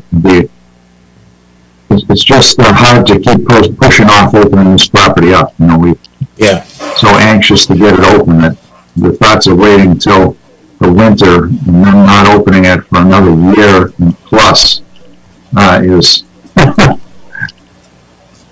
not our first priority. We'd love to get it open sooner rather than later. If somebody could get in there and do the harvest in June, and we could open it up in midsummer. While you're doing the harvest, we could be putting in the parking lot, building a bridge over the little brook, and have it all ready to go. And a week after we're out, we put up the trail markers and open it up. That would be great if we could do that.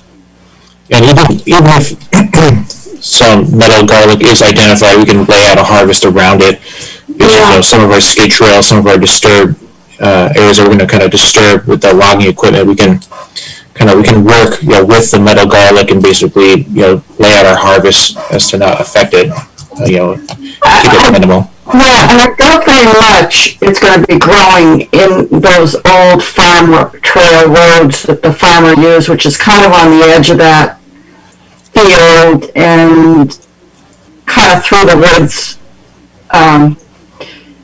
Seems to me, I don't know how you bring in, how you route the machinery, but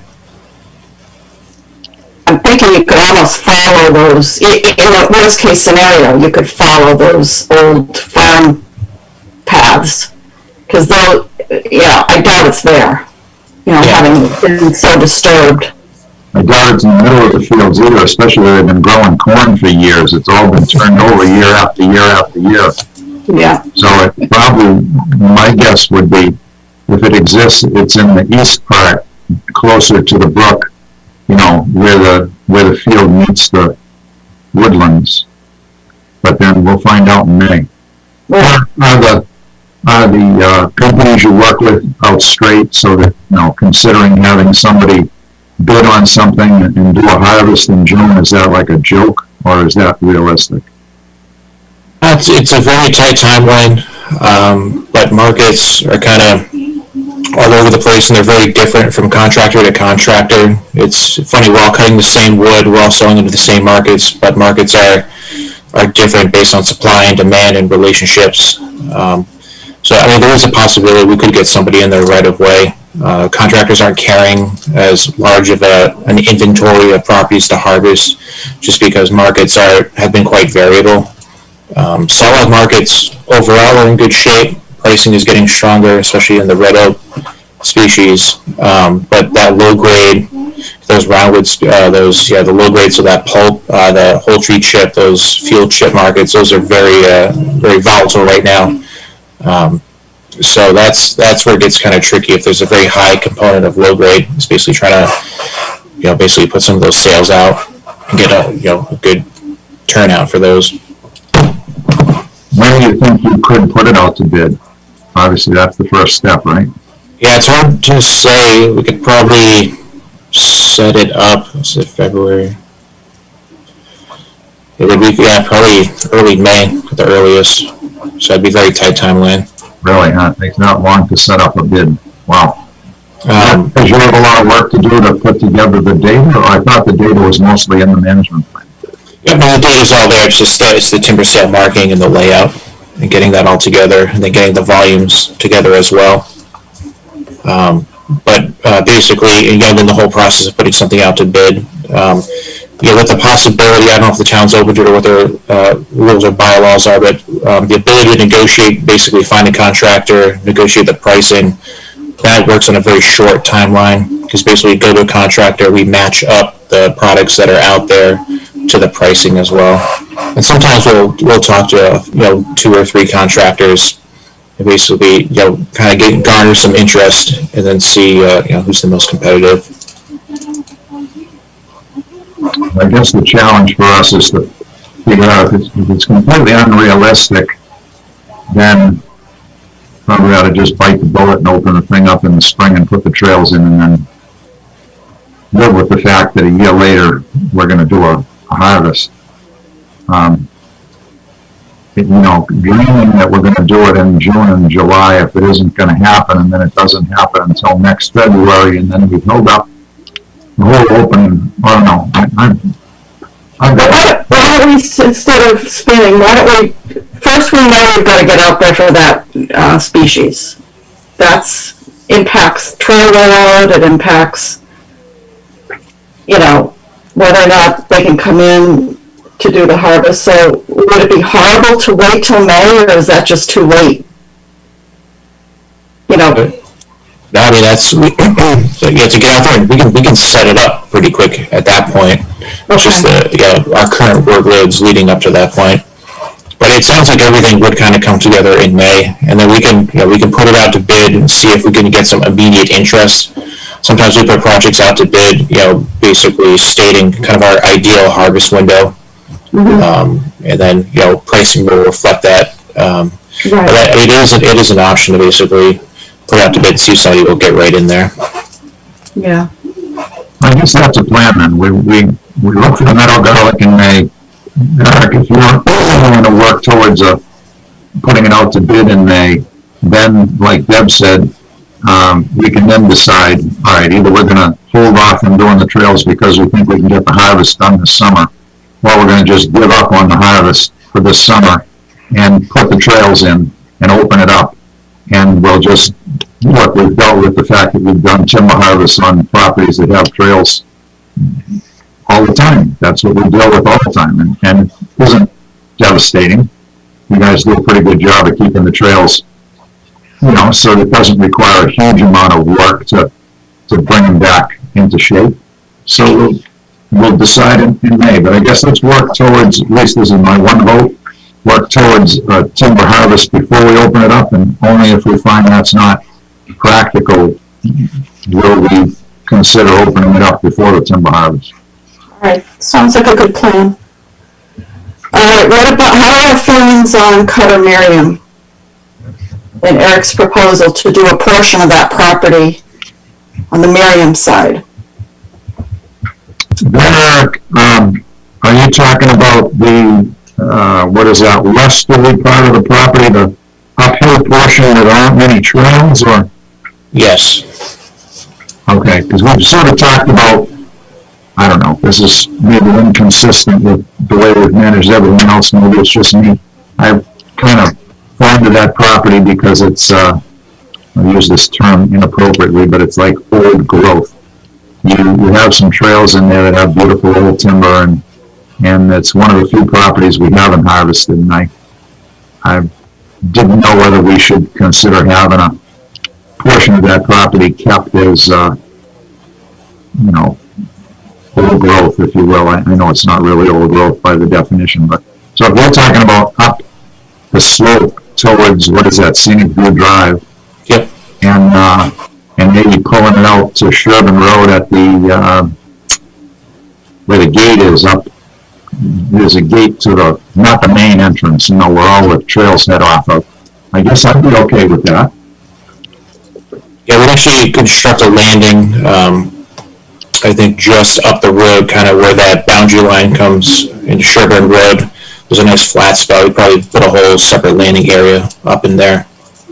Oh, okay, so it wouldn't even be where the current gate is in the south. No. Miriam, oh, it's uphill from that even. Yep.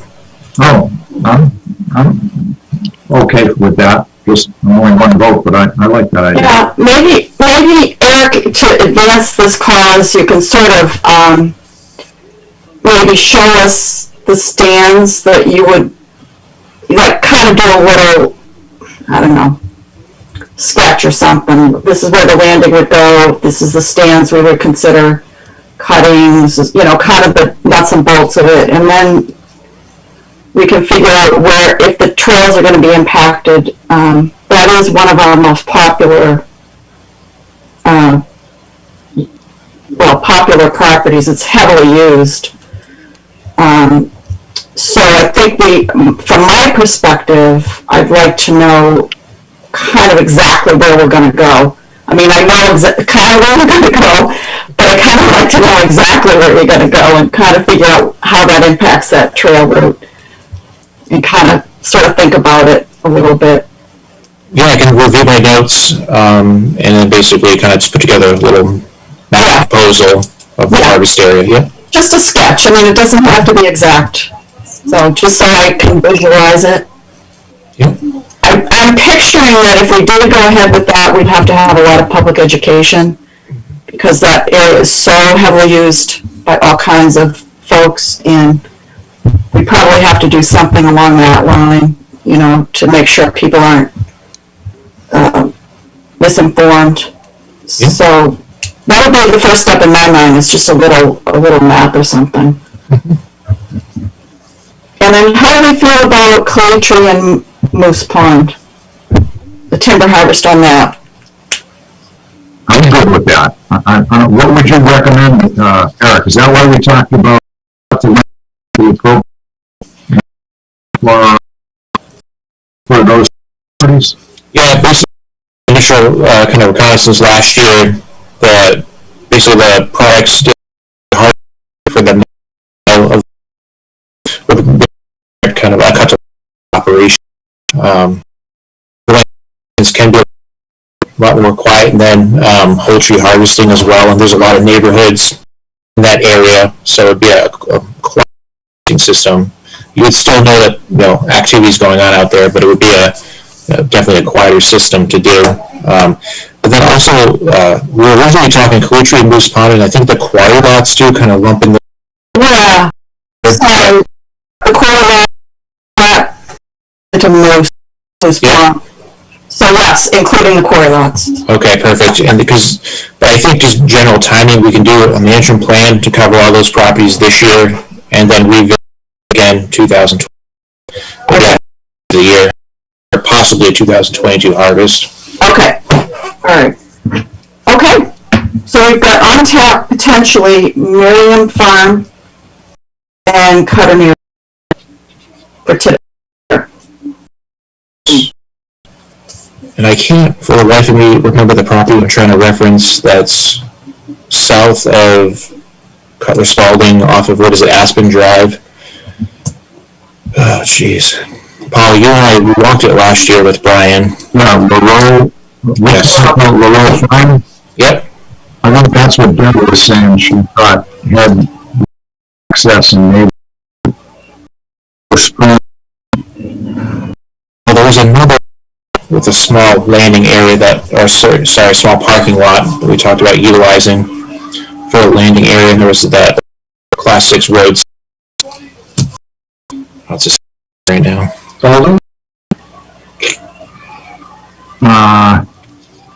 Were we talking about there's the it's a 25 acre parcel at the end of Hill Road, not on 5, and we thought you'd pull that timber up to the Aspen Drive parking lot. Yes. Yep. You know, we used to call it the small piece. It was before we bought all that land around it. It was town land. It's right as you get to the end of Spalding Hill Road, the Class 5 section. Property right there. Or another way to, if you were to go to the Aspen parking lot. Oh, okay, I know what you're talking about. Yeah. We actually have a plan for that area. Yeah. An old plan that Brian Johnson did. Okay.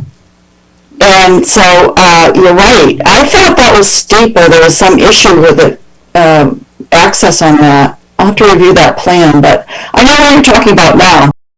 And around and under the big wetland. Right. There's some timber that could be potentially harvested there. Basically, that's the area, Eric, that would connect this talking about. Cutler you harvested last. Yes. Yep. That's the piece. Yep. Okay. I know what you're talking about now. So what are we calling that? Spalding Woodlot? It was Spalding Hill Road Woodlot. That's what we call it, yeah. Hill Road Woodlot. In my spreadsheet, I have it all bundled in with Cutler Spalding, but and eventually it will all get managed as one. But we couldn't put it there because we didn't plan that is around what I'm talking about. So that parcel was kind of landlocked. We didn't have a way of getting to it. Now we do. Yeah. Okay. I'll put that 2020. It's up to you. I think last year we thought that would be an excellent property to utilize, cut the length harvesting system on it. Okay, let's put that on 2021. Does everybody like that idea? Yes. Cut the length. Yeah, and if we have to modify it later, yeah. Okay.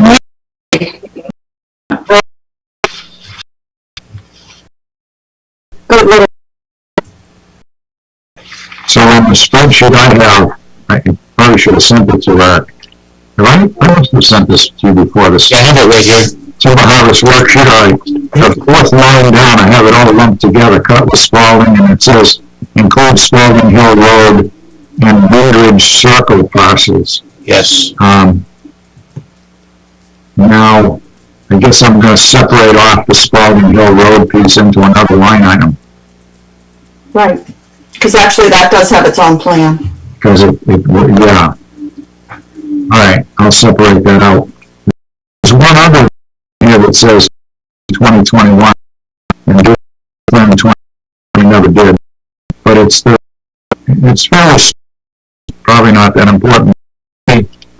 Peabody South. It's the section of Peabody Town Forest that's south of the Class 6 road. What's that called? Briarwood. Should we just push that out? No, not So the plan in 2000,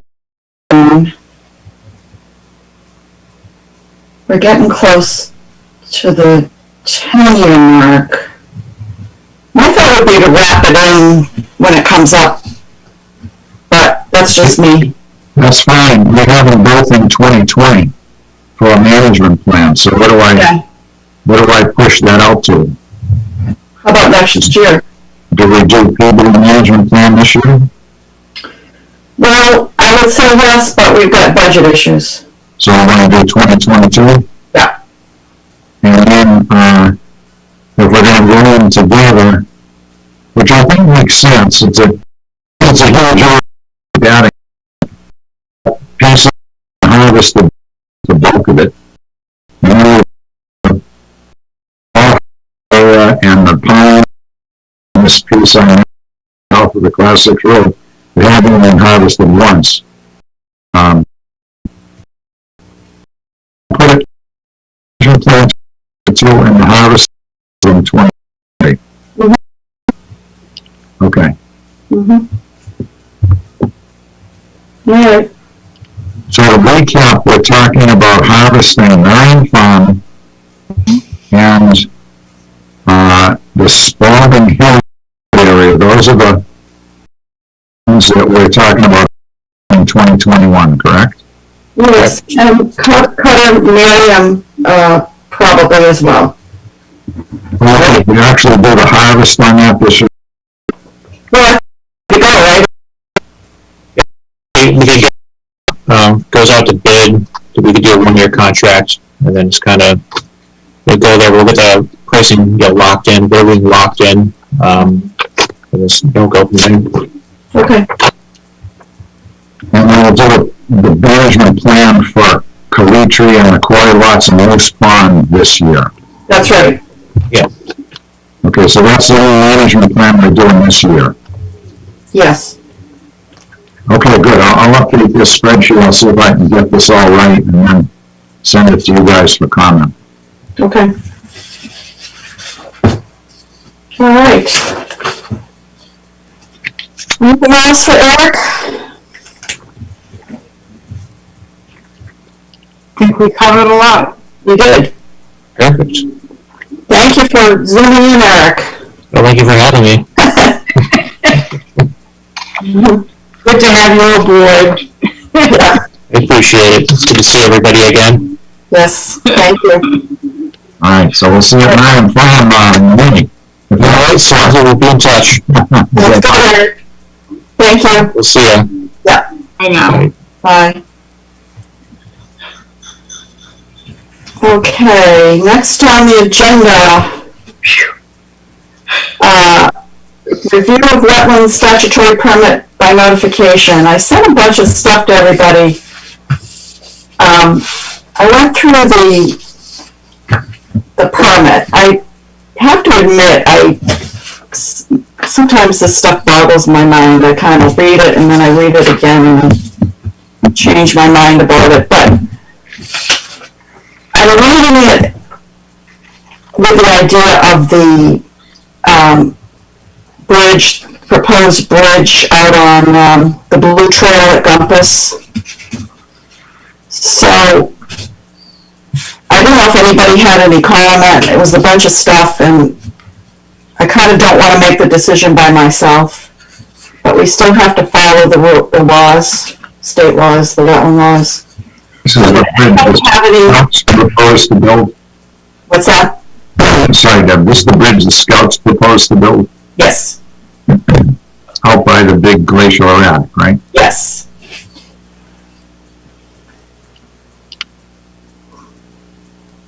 I had some recent thoughts on the value of that bridge that is not directly related to the permit. Okay. They didn't get mentioned when we were discussing this earlier, and that is two things. Number one, if we do need to get out there to repair the stone wall or remove graffiti or what have you, Yeah. we were only able to do that last year because of unusual weather conditions. Yeah, no, Under normal conditions, we would never be able to get clean materials or, the spikes, the leverage bars, whatever, out to the wall. Yeah. And somebody who is intent on doing harm, if they see how easy it is to access them, if there's a bridge there, Yeah. and hikers nearby, I think they may be less likely to undertake such activity. That's just my 2 cents worth in adding to what I felt was the value of the bridge. As far as the permit application goes, there's a lot of entries in here which I do not have sufficient education to be able to answer and be sure I'm giving the right answer. Yeah. I can give it a shot and share my questions about some of these entries with you if you want. That's fine. Here's where I was going with it. On the permit itself, section 1A we have to complete. It is a trail bridge project. So if you go through the questions, most of them are no. We still have to do the heritage letter, assuming that comes back a no. But where I am worried is number F. Does the project include installation of a new bridge, which it does? And then you have to answer the questions. Work will be performed in the water or in a wetland, and or fill will be placed in the water or in a wetland. Well, it won't be in the water, but it might be in a wetland. And what does in a wetland mean? If it's above the wetland, is it in the wetland? At some point, the bridge is on the ground, I guess. So, I don't know. Like I said, you can go, it's like reading tax forms for me. It's like... I don't find Deb to say that in this case it's bank to bank. And certainly there's no fill going into the wetland. Well, except if you read what Rodney said, he's gonna bring in material for the bridge to sit on. I suppose we need to find out what that material is. Yeah, when we've done it in the past, it's usually been rocks or 6x6 timbers or something, not like you're going to dump a load of gravel and it's going to pour into the wetland. But here's my problem with the bank-to-bank, Paul, is that went out, as far as I can tell, that does not say that in this permit anywhere. Oh, really? No. And all that stuff was pre the change, which happened at the end of 2019. This form is dated May of 2020, so it was updated May of 2020, but I don't see anywhere where it says the bridge is going to go from dry land to dry land. Don't worry about it. It says you got a bridge, here are my questions, and it says if I answer no to all of the questions, then we don't have to file a major permit, the standard permit. I still think we have to file this little notification permit, because nowhere does it say, don't worry if you're going bank to bank. No, I agree. Now, this new process, I think you're 100% right. Okay. You want to know when you're doing something, they just may not need to approve it. So that as this permit by notification, you're basically saying to DES, hey guys, we're putting a bridge and we're not going to be dredging or filling, and we'll talk to you later. Right. And you don't do anything really, as long as you have all of your ducks in a row. You've got the attachments, you sign the thing, they review it, and then 10 days later, if they haven't contacted you, you're good to go. So it's not a hard process. It's just, what do they mean by some of this stuff? So I think to make me feel as if we're going to comply with state law, I would like to do a site walk and look at it and see if we can figure out if it is really going to be in the wetland or if it's going to be kind of dry to dry. You know what I'm saying? At least we can say it won't be in the wetland. And we know that the wet doesn't mean the wetland is like the water part of it. It can be the soils. Yeah. So I think we need to do a site walk and look at the area. That's what I'm good. I think Rodney and the scout ought to go out ahead of time and actually flag where they're going to put it. So, or at least come with us and show us precisely where they're going to put it and describe. Because if they're not the ones, I mean, technically, I would think they would be the ones who should fill out the permit if they really want to take the whole job on. Yes, I agree. But the town owns the land. We got to, not just close our eyes and say, okay, you guys do it. It's got to be right. Yeah, agreed. And they've asked for our help, so. Agreed. Yeah. So my vote is to do a site walk and to figure out exactly where the bridge is going to go and what the plans are. Yeah, we can't do it now because you can't see what soils you're dealing with at this point. So, and probably the best time to do it is in the spring because it's going to be worst case. Yep. So, everybody like that idea? Time frame-ish. I think that's a good idea. I would also like to share this form with them. So if they read it prior to the site walk, they'll know what we're looking for. Yeah, good point. I can do that.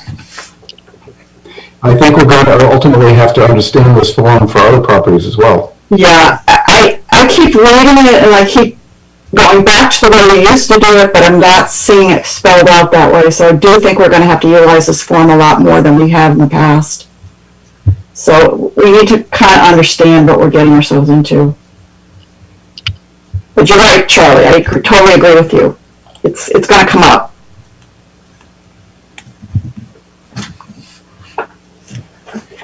Anything else on the trail permit issue? Okay, trail adopter reports. I sent around a spreadsheet. I'm going to try to do this more often because it kind of, they kind of fly in, and I'm going to try to organize them with the pictures. They send pictures a lot of times, and I end up forwarding them, and, it all gets mangled into all the emails that come flying in. But there's a couple of things on that trail adopter report. I sent it out late. I hope everybody got it. But I'll just briefly go down the list. Cutler Spalding, we need to look at those trails in the spring. There's some things that we talked already about on Spring Street, Moose Pond, Calitri area, which we've already talked about. But Charlie did discover that there is graffiti now on the rock on the top of Calitri there. You mean Dino Rock? Dino Rock, yes. Is that, I was wondering, is that where that number 73 is written? No, that's in a different area. That's actually in Long Trail. Oh, okay. So graffiti needs to be removed in the spring there. And then the Hathaway family sent me some pictures in their report. They snowshoed the whole trail, the long trail, and noted another incident of graffiti out there, which I think is new, which needs to be, again, taken off, scrubbed off in the spring. And then there is a bare spot on the trail itself caused by the snowmobilers. And I thought, as I looked at the picture, it's probably a low wet spot where the snow is melted and they're getting down to the ground. And I thought maybe in the spring we could kind of look at some of these soft areas. I don't think it needs a bridge, but it might need some like a little hardening there so that when the snow melts in the winter, they're not shooting the soil all around. We're going to have the same thing out at Moose Pond with that area that is on that new section. It's very soft organic soil, and I think it's going to be something similar. You know, the water kind of runs there, and I think, you know, it might enhance the snow melt in those areas. But I thought we could table that issue until the spring and kind of look at it and maybe do some trail hardening in these areas where that might help the snowmobiles in the winter, kind of keep that ground a little harder so they're not going through. And anyway, that was my thought. Is it pooling? Is the water pooling? Well, it will eventually. Yeah. I mean, I can't tell the picture. It just looks like mud right now. Yeah. But it's, I mean, the snow everywhere except in this one spot is very muddy. Uh-huh. And they're down to the mud. So again, I think it needs a little something there that we can put in that might help that soft soil in that location. Just a thought.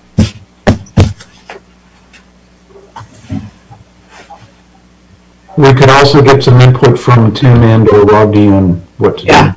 Exactly. I was thinking we're going to have to do that out on Moose Pond anyway. Yeah. And maybe we could take a look at the spot too. It might be a similar solution.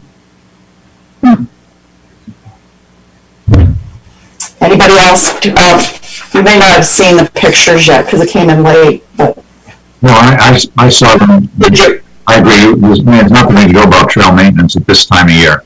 Right. So, you know, we'll do as we usually do come spring. I'm sure we'll find the trails that are in the most need. We put a lot of effort last year into Moose Pond and into the Costa area, and right. Keep fanning out and take the worst ones first. Right.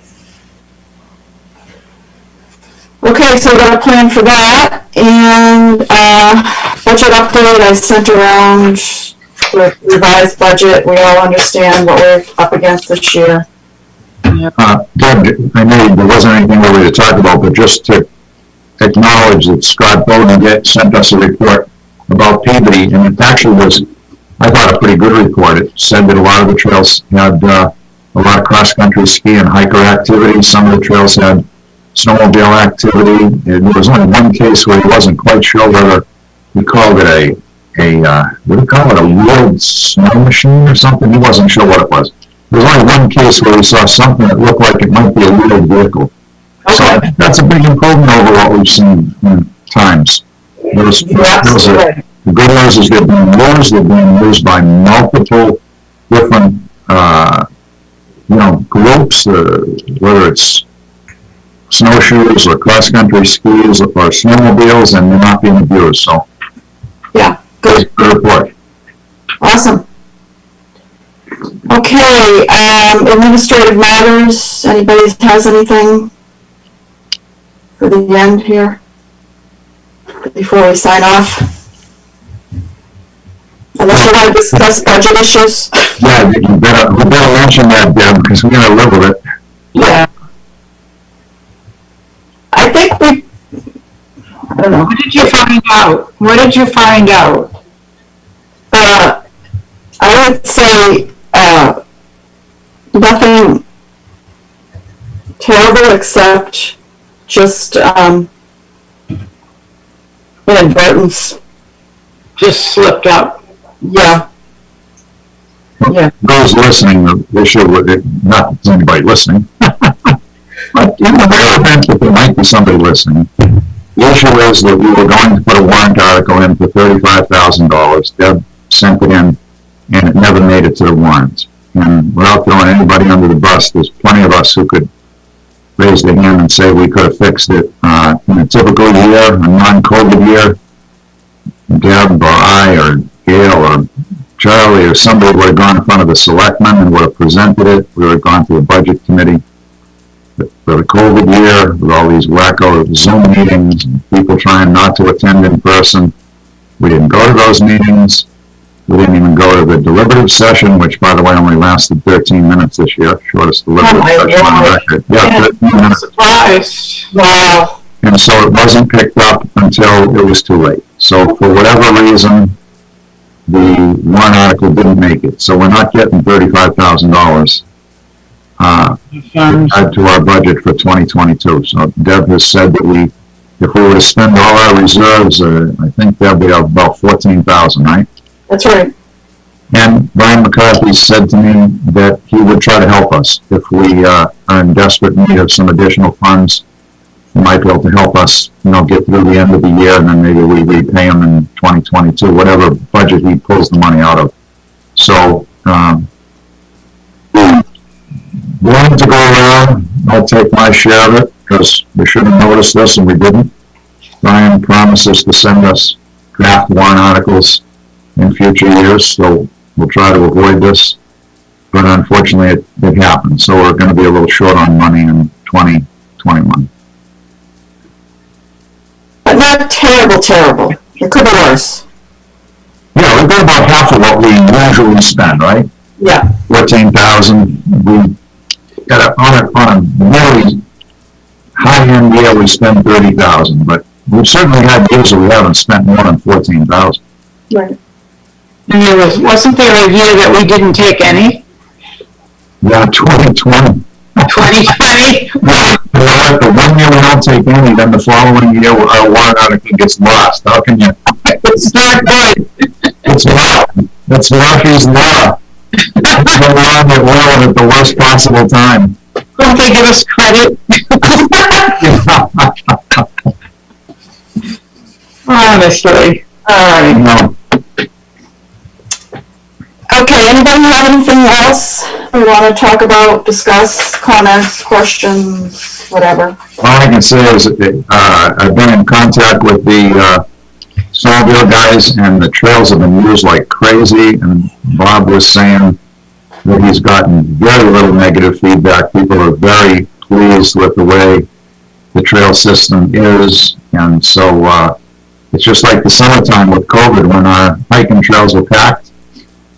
Now they're packed with cross-country skiers and snowmobiles, so I think this has been a heck of a year.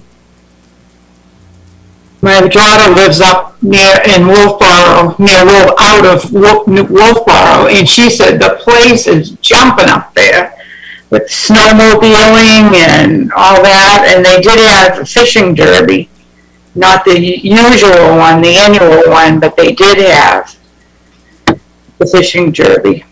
One of the things, this is changing the subject, I was reading through some of the questions, the correspondence that Deb had posted, and I was interested in the tree ladders.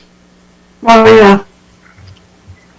And the first time I ever saw one, I was looking at some property in Hudson, and I saw these boards nailed to a tree going up, and what they do is they put a platform there and they hunt from that height. And so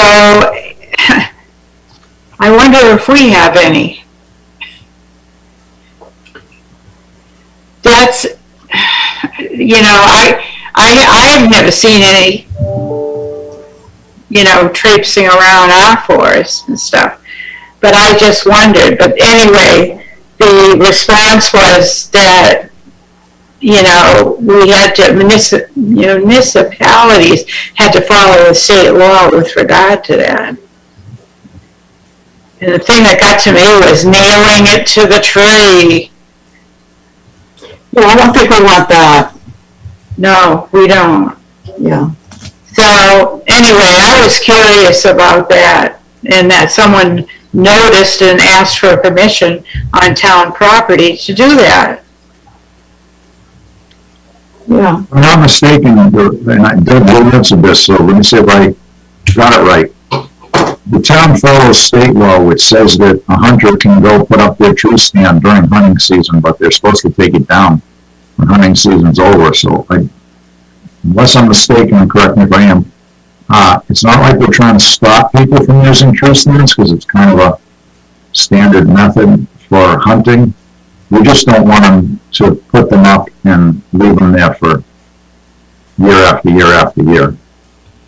Yeah, and I think they also, the state also says they can be used as long as they're not nailed to the tree or you disturb the vegetation around the ladder. Yeah, the ones I've seen are a little more sophisticated than what you talked about, Gail. Ones I've seen are metal ladders with a platform, and usually there's just some kind of a rope or a chain or a cable or something that wraps around the tree and clips, back to itself. And so the thing is fastened temporarily to the tree, but it isn't nailed there. Obviously, if you're nailing it into the tree, you're not planning on taking it down. Right. Weeks when the season's over. So those would definitely be bad. Yeah. Okay. Well, I never thought I would cross it later on. You never know what you're going to get. Hey, I remember that. It was right up here in Hudson. So. All right. Okay, I think we're ready to walk here. Okay. 21. Not bad. Anybody else? I think we're done. Meeting adjourned. Are we all set for that? All set. Oh, I did have a question about the budget, the way it's being posted. Go ahead. Yeah, I have a hard time getting the whole thing. I'm not real computer savvy. And what happens is, when I pull it up, I can't get the whole report. The right-hand margin cuts off. Oh. You know what I'll do? I can make it into a PDF. Yeah, that would be better for me. Yeah, I can do that. Yeah, because it's good that I had Paul here and he had the time to spend to try and figure it out. Well, don't get all that trouble. I'll just make it into a PDF in the future. That'll be great. Okay.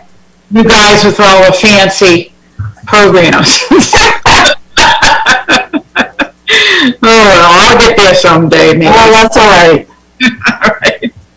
Okay. Yeah. Well, good night, all. All right. Thank you. Okay. Good night. Bye. Good night, Charlie. Good night, dear. Thanks, Tony. All right, so you're adjourned? Yes. Thank you, John. Meeting adjourned. Thanks. Yep, great.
Hi, everyone, and welcome to the February 17th Stormwater Stakeholder Meeting Agenda, Pelham's Stormwater Stakeholder Meeting.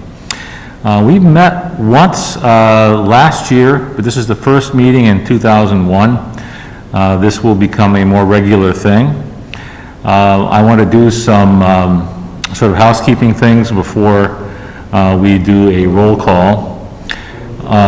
Pretty much the only people in physical attendance tonight are myself, Dina Hoffman to my left, and we have another individual with us, Leanne Withrow, the president of the Little Island Pond Watershed Association. We have a number of folks that are Zooming in. I will go through them when I call the roll in a moment. There's no need to talk about social distancing because the room is fairly empty, so everyone's wise to zoom into this. So I don't really have to go over the mask protocol. We are going to forego the Pledge of Allegiance this evening since there are so few people in the room, and it's a little awkward for folks to be doing the pledge at home when they probably don't have a flag in front of them. Because so many folks are zooming into this, I will try to remember at the appropriate times to invite questions from those that are zoomed in, either members of our stormwater stakeholder group or members of the public who might not yet be members of our group. But if someone wishes to speak and I haven't made an opening, please feel free to unmute yourself and just interrupt the proceedings, because I can go on sometimes and do not want to prevent anyone else from speaking who's here or participating tonight. We are taking minutes tonight, not live at the meeting. Our minutes taker will do it from the recording. So I will try to be cognizant about always being sure that we have identified by name verbally whomever is speaking, so that those minutes will be a little bit less challenging to put together. So with that, I'm going to go through the roll call. I'm Jeff Dallin, Planning Director, and at least presently the chair of the Pelham Stormwater Stakeholder Group. To my left is Dina Hoffman, our Environmental Regulation Compliance Specialist. Dina's present. We have with us on Zoom Lori Mather, our Geo Insight Engineering Consultant. Welcome, Lori. And I'm going to go through the rest of the folks that are participating. Deb Waters from the Forestry Committee is on this call. Pete Bejor from the Little Island Pond Watershed Association is on the call. It is possible his wife Krista is on as well. Can you confirm that, sir? Mr. Bejor, can you unmute yourself? Is it just... She should not be on. Okay, thank you. Richard Lannon is participating remotely from the Long Pond Association. Rhonda Martin from the Public Works Department. Scott Bowden, who's a member at large, I'm going to call him. I'm not sure if he's connected with any particular water body, but I know he's interested in many things, including environmental issues. And Leanne Withrow is with us tonight physically in the room. Welcome, Leanne. She's the president of the Little Island Pond Watershed Association. If somebody else jumps in, I don't think I've missed anyone, so we'll call that the roll. Did I get Rich Lannon? Yes, I did. Good, thank you. So tonight we're going to take care of some business. We will be meeting this group, and we'll talk a little bit later about when. But one of the things I'd like the members to think about is how often we should get together, whether that be quarterly, a couple, 3 times a year. We certainly need to meet somewhat regularly in order to keep the mission of the stormwater stakeholder group moving and growing and engaged. In fact, I'm going to read what I believe to be our goal, our mission, and this is certainly open to modification as we get into our stride here. So I have tentatively written up that the role of the Pelham Stormwater Stakeholder Group, we are an advisory committee formed for the purpose of joining Pelham staff as stewards of our water resources and the impacts of stormwater on those resources. Our mission is to stay focused on all aspects of stormwater, including informing the development of the Stormwater Management Plan, the SWAMP is the acronym calls out, advocating for effective stormwater management at all levels of local government, and to become an information clearinghouse for updates and advocacy on issues important to the various organizations devoted to the health of Pelham's water bodies and groundwater resources. So that's something we can tinker with as we decide it's appropriate. So before I turn Dina loose on an overview of our stormwater management plan, do any members of in attendance here today have questions or would like to say anything before we get started? Not seeing anyone, we'll come back and give people opportunity for certainly questions and answers and comments a little bit later. So with that, Dina, you ready to give your presentation? Okay, so first off, I'd kind of like to introduce myself as a person, just so you guys can get a little bit more of information about who I am. I grew up in Hudson, New Hampshire, so just right next door. I have a Bachelor of Science degree in Environmental Sciences with a concentration in ecosystems from UNH. I graduated back in December of 2019. Before this, I served with the AmeriCorps and Squam Lakes Association in Holderness, New Hampshire. And just some fun facts about myself. I love walking my dog. I really enjoy watching Marvel movies, and I love playing trumpet in the Wyndham Community Band. So that's a little bit about myself.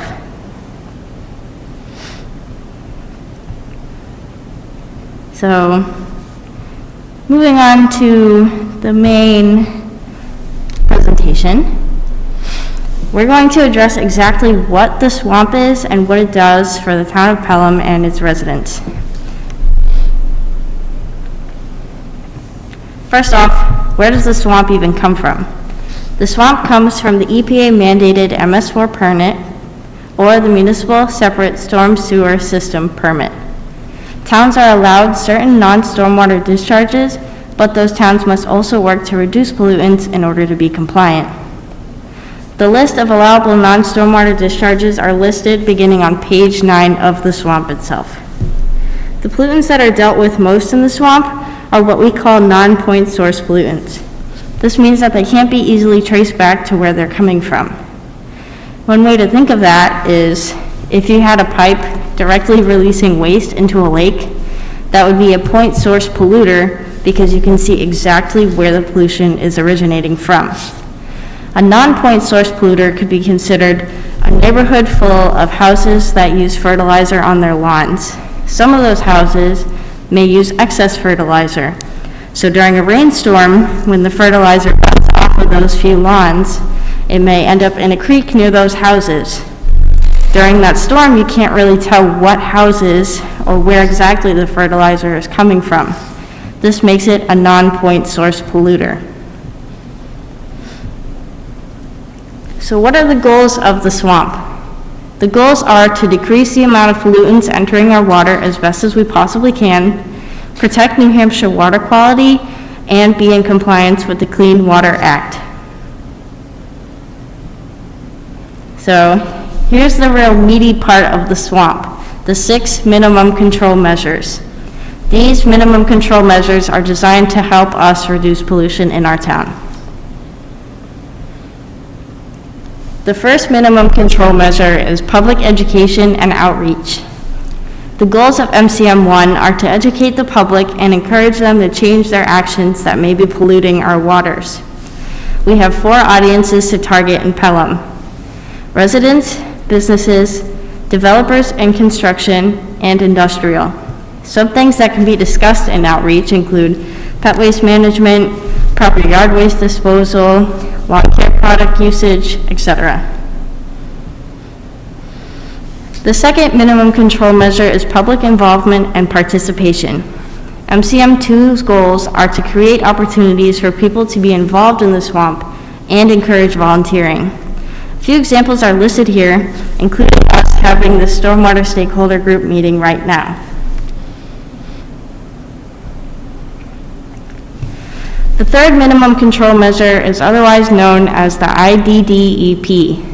This full acronym stands for Illicit Discharge Detection and Elimination Program.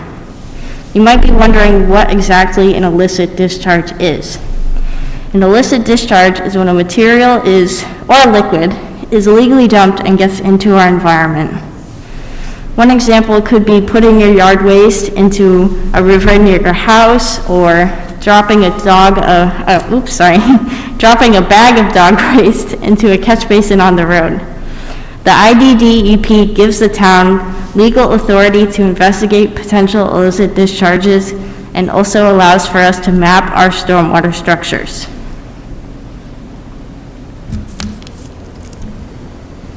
The fourth minimum control measure has the goals of minimizing, or if possible, eliminating soil erosion from construction sites, minimizing surface water flow off of sites, and protecting the surrounding groundwater, surface water, and wetlands. This allows for regulatory mechanisms such as erosion and sediment controls, construction-related waste handling, and site inspection procedures.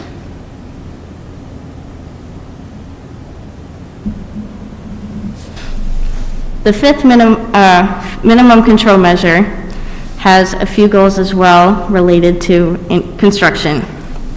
The main goals are to minimize the water quality impacts from new and redevelopment. This requires projects to be designed with low-impact development strategies and requires sites to submit long-term maintenance plans for all involved stormwater infrastructure. Some examples of low-impact development include installing rain gardens, vegetated or green rooftops, and rain barrels.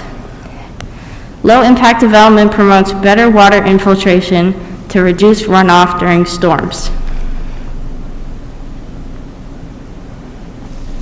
Lastly, minimum control measure 6 is all about good housekeeping strategies.